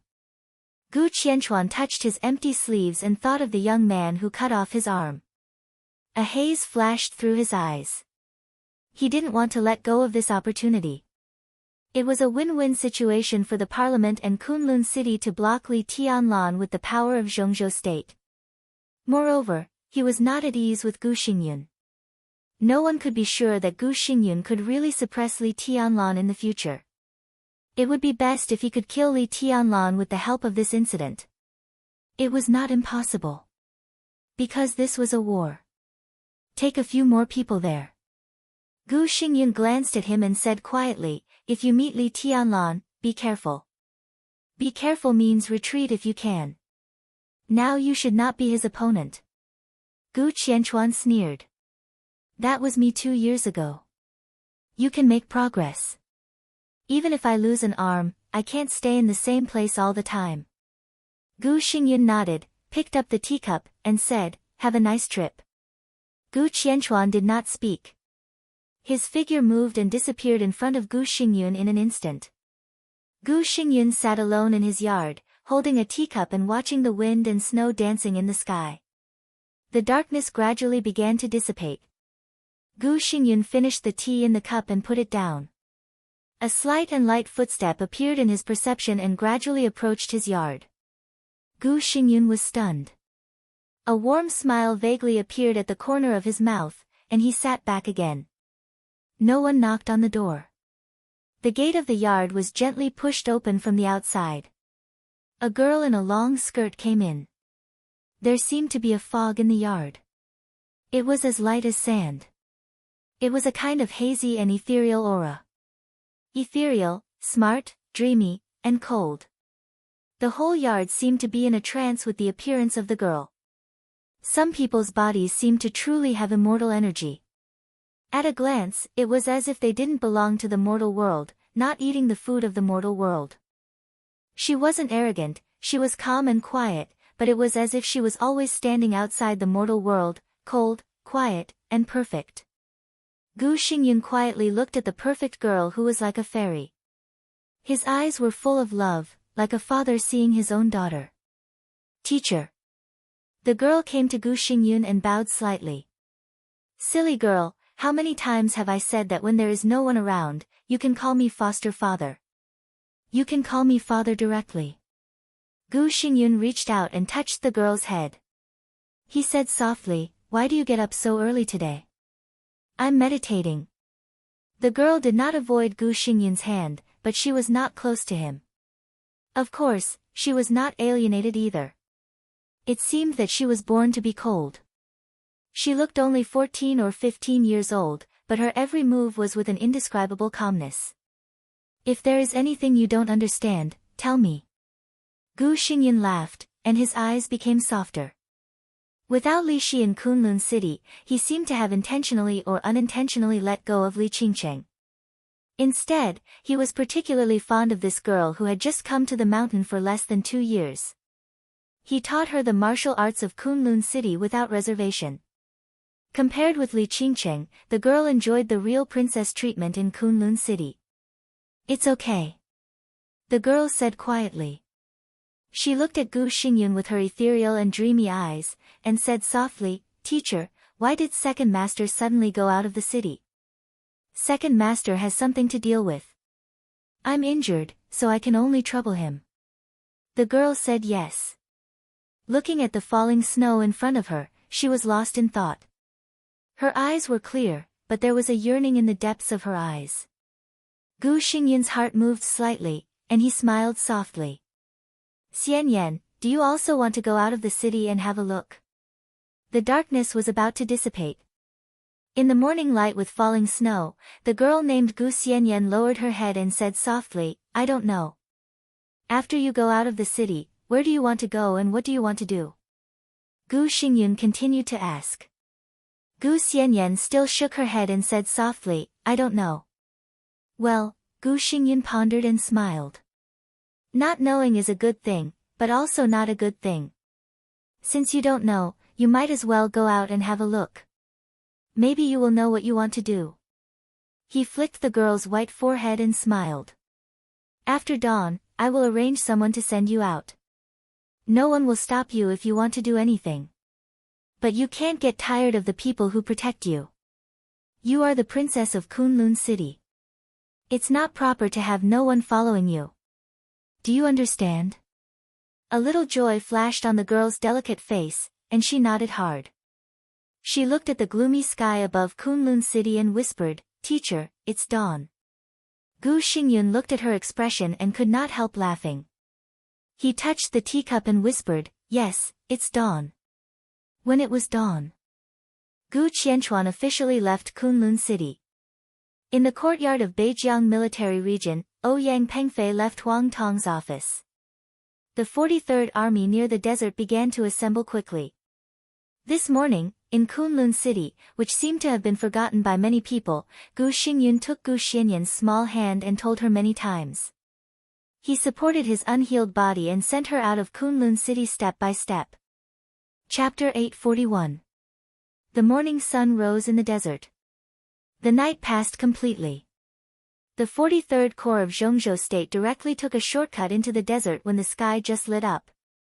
The 43rd Corps was not as famous as the Border Control Corps, but no matter how strong the Border Control Corps was, it was impossible to suppress the edge of all the other armies in Zhongzhou State. Zhongzhou State had millions of soldiers. Even if the 600,000 soldiers were not included in the Corps, it was still not difficult to find some battle-worthy troops. The 43rd Corps was a rapid response force stationed in Beijiang all year round. Many times, the problems it dealt with were equally sensitive. Even in the entire Zhongzhou State, the 43rd Corps could be said to be one of the elite armies with the most combat effectiveness. Whether in terms of personnel quality or military equipment, it could be regarded as a real ace. The most important thing was that the 43rd Corps was probably the most experienced army in the entire Zhongzhou State when it came to fighting in the desert environment. The 43rd Corps was the primary candidate to block the desert prison. The helicopter hovered over the desert. A large number of armored vehicles and main battle tanks advanced in a straight line in the desert. The military transport vehicles that had been specially modified to adapt to the desert environment moved majestically. The sun shone on the vast expanse of yellow sand. The army of nearly 20,000 people advanced continuously, bringing with them an indomitable aura of iron and blood. Ouyang Pengfei looked down at this scene and suddenly felt that it was a little tragic. Huang Tong had decided to completely execute the Prime Minister's order and block the desert prison at all costs. So his 43rd Corps was just a vanguard. Within 8 hours, at least 2 heavy armored corps suitable for desert combat would form a second blockade along the road of the 43rd Corps. This time, Huang Tong almost mobilized more than half of the strength of the Beijiang military region. In order to block the area within 100 miles around the prison, the Beijiang military region dispatched at least 100,000 people. The mobilization of 100,000 people, just thinking about the huge logistics transportation was enough to let people know Huang Tong's determination. At the same time, it could also be seen that they were serious and afraid of this battle. There was nothing to fear in the desert prison. But no one dared to ignore Li Tianlan. Similarly, no one could ignore the giant group around Li Tianlan. If this was a war, the blood would be shed in the desert. But at this moment, the top management of Zhongzhou State, the Academy, the Southeast, the Crown Prince, and the 4 groups of wealthy families were also fighting. Li Tianlan was already in the teeth of the storm. Ouyang Pengfei, on the other hand, was pushed to this position. He was the vanguard in this war. If he won, he would naturally work hard and make great contributions. But what if he failed? He would probably be smashed to pieces.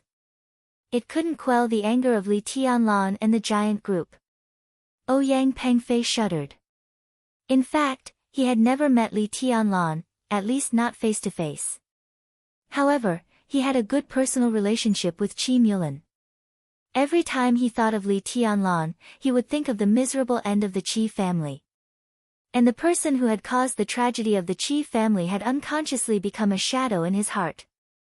He really didn't want to provoke Li Tianlan, but standing in this position, he had no choice. No, perhaps there was still a choice. His only choice was to go all out and lock down the desert prison. Only success was allowed, failure was not allowed. Ouyang Pengfei looked down at the military map in the cabin. On the map was the terrain of the desert with a radius of 100 miles. It was a stretch of yellow sand that was extremely flat. It was so simple and boring that it looked like a forbidden land.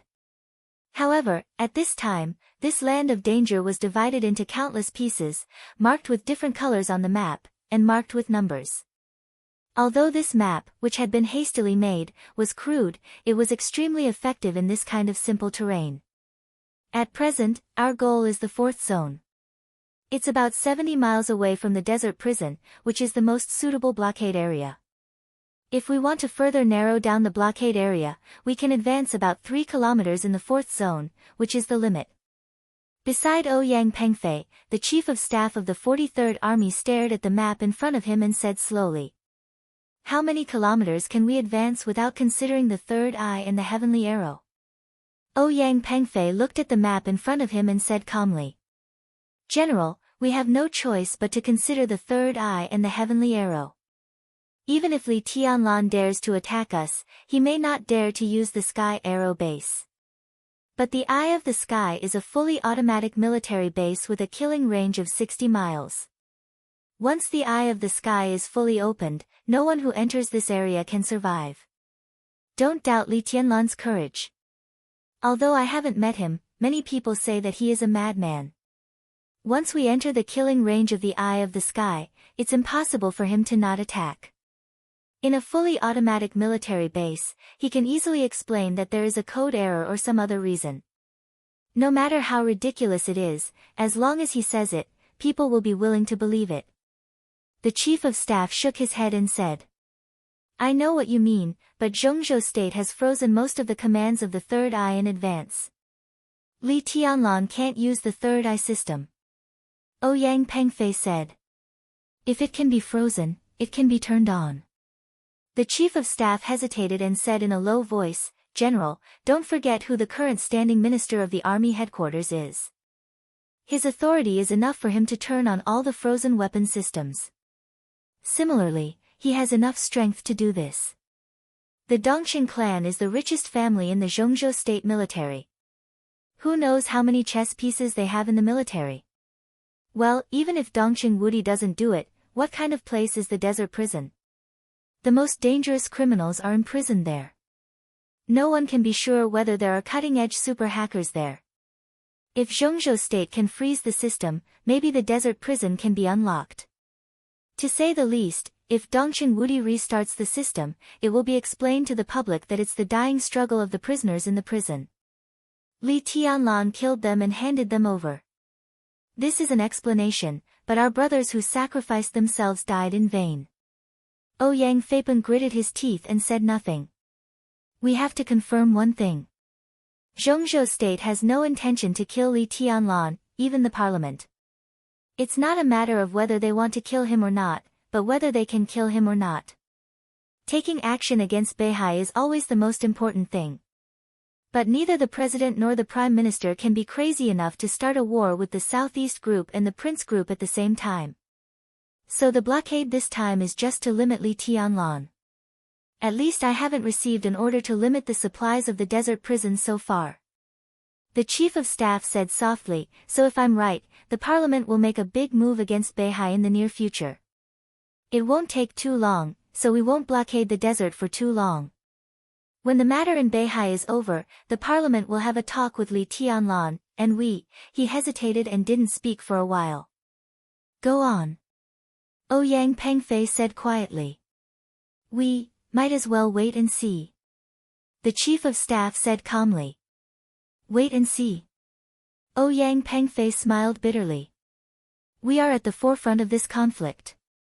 How can we wait and see? We are indeed very far ahead at present, but it's not a bad thing. At least if someone wants to rush in from the outside, they will first face the troops behind us. As for the direction of the desert prison, I don't know what happened to make the Prime Minister give such an order, but Li Tianlan won't know it at night. For a while, he shouldn't respond too violently. Even if he does take action, there are still people in front of us who can shelter us. The chief of staff smiled and said softly, His Highness Gu Qianchuan should be coming, right? Chapter 842. About the fairy face in Kunlun City, wasn't it written in Volume 4, Chapter 41, Xian Xuanzi took it from Mormons. The 43rd Army was moving. The Beihai Corps was also moving. From beginning to end, the desert prison remained silent. Beihai Province also remained silent. Hence, when news of the movements of the North Sea Legion and the 43rd Division reached the central continent, the first people to panic weren't the people in the desert prison or the North Sea Province. Instead, the first people to panic were the leaders in the central continent's upper echelons. This year, tomorrow was destined to be the most sensitive time. It happened once every 10 years, like reincarnation.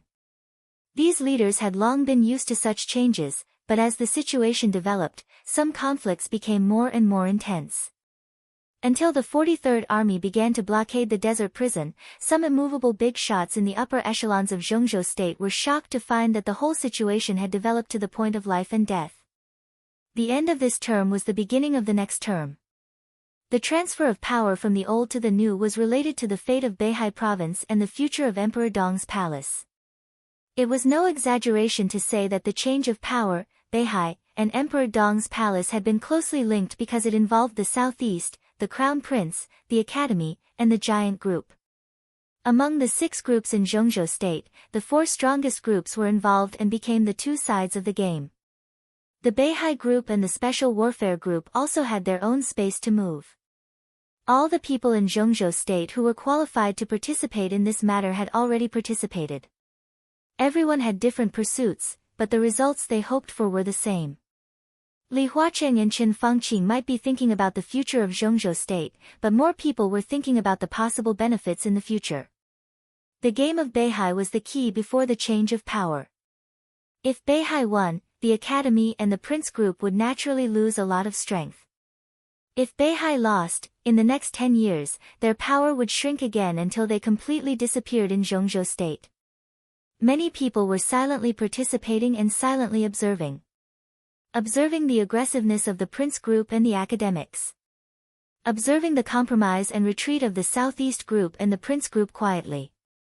Almost everyone who didn't know the inside story thought that the situation had formed a delicate balance. But the balance was completely broken overnight. The Beihai Corps searched the entire province. The 43rd Army directly blockaded the desert prison. If it was a game before, then, right now, such a direct and forceful style was almost equivalent to a war. The War of Zhongzhou State. In the hundreds of years since the founding of the country, there had been countless changes of power in Zhongzhou State, but there had never been a war. What about this time? As the actions of Zhongzhou State and Beihai became more and more intense, the entire Zhongzhou State began to get nervous.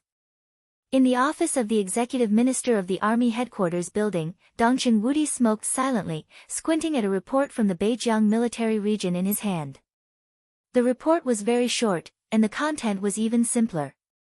It said that the 43rd Division had joined forces with 2 other heavy armored divisions to conduct a large-scale exercise. Dongchen Wudi did not look at this kind of serious nonsense. He mainly looked at a signature below. It was Li Huacheng's personal signature. The president of Zhongzhou State had always been the minister of the army headquarters, but most of the time it was just a nominal title. The executive minister presided over the daily work of the army headquarters. Reports like the one in the northern borderline were usually transmitted to the executive minister first, and then continued to be reported. But this time, it was the complete opposite. Without Dongqing Wudi's knowledge, the report from Beijiang had fallen into Li Huaqing's hands. After Li Huaqing signed it, the report came to the army headquarters. In other words, Li Huaqing agreed to this maneuver.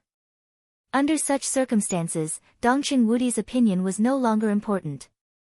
When the president had clearly expressed his opinion, even if he had a different opinion, he could not say it, otherwise, he would be immature. Therefore, he frowned slightly and raised the document in his hands several times, but finally put it on the table helplessly. This document is a little interesting. Yi Dongxing picked up the document, glanced at it, and said with a smile. Dongqing Wudi glanced at him, shook his head, and said nothing. At present, the president's attitude seems to be a little vague. Yi Dongxing looked down at the signature on the document and suddenly said. In the general direction, his position will not change, but the prime minister is a little irrational now. He can even be said to be crazy. Naturally, the president will not accompany him to the end. Dongqing Wudi said blandly. Although Li Huaqing still signed his name on the document, the news that the president and the prime minister appeared in Dragon Lake Park at the same time last night also came out. All kinds of signs showed that the cooperation between the president and the prime minister had cracked. But no matter what, at this time, Li Huaqing would still support Qin Fangqing. The situation is in our favor. Yi Dongxing said with certainty. Dongqing Wudi snorted softly and said with some dissatisfaction, we still need some evidence. We just arrested him last night. Even if we interrogate him, it will take some time. Yi Dongxing spread his hands helplessly. But don't worry, we will get what we should get soon. When the evidence is put in front of the president, what do you think his attitude will be? Li Huaqing knew that Qin Fangqing had started the termination plan. The Wang family of Beihai also knew. But now there was no evidence that could directly prove that the termination plan was Qin Fangqing's doing. Sometimes evidence was important, and sometimes it was not at all. When the strength of the two sides was almost equal, as long as they found the evidence that Qin Fangqing started the termination plan, with the power of the Wang family of Beihai and Dongqing Wudi, it was enough to give Qin Fangqing a heavy blow, and even push Li Huaqing away from Qin Fangqing completely. Now the elites of Zhongzhou state under the control of Mount Dibing were the key to providing evidence. Tianlan, Dongqing Wudi was silent for a moment and said softly, he has been in the desert prison for too long. Even if you have the so-called evidence, the president's attitude on the blockade of the prison will not change. He and Qin Fangqing are estranged just because Qin Fangqing's means are too fierce, which is not in line with his principles of life. He doesn't want to take risks with Qin Fangqing. This doesn't mean that the president doesn't want to take over Beihai. The evidence you have may bring a lot of pressure to Qin Fangqing, but the president and the prime minister will not let go of the blockade of the prison. They both want to take over Beihai and don't want to see Tianlan cooperate with Beihai. So in any case, they will not let anyone send the news to the prison. It doesn't matter. Yi Dongxing smiled. Comparatively speaking, what matters is His Highness's current identity. His Highness went to the desert prison mainly because of Qi Mulan's case. As long as Qi Mulan is proven guilty of treason, His Highness is innocent. So what? Dongqing Wudi said with some mockery, if he is proven innocent, will Tianlan be released directly at this time? If that's the case, what's the point of blockading the desert prison? I mean, as long as His Highness is proven innocent, His Highness can do a lot of things. We will break through the blockade as soon as possible and reveal the termination plan to His Highness. The whole Beihai province is looking forward to the day when His Highness breaks through the blockade.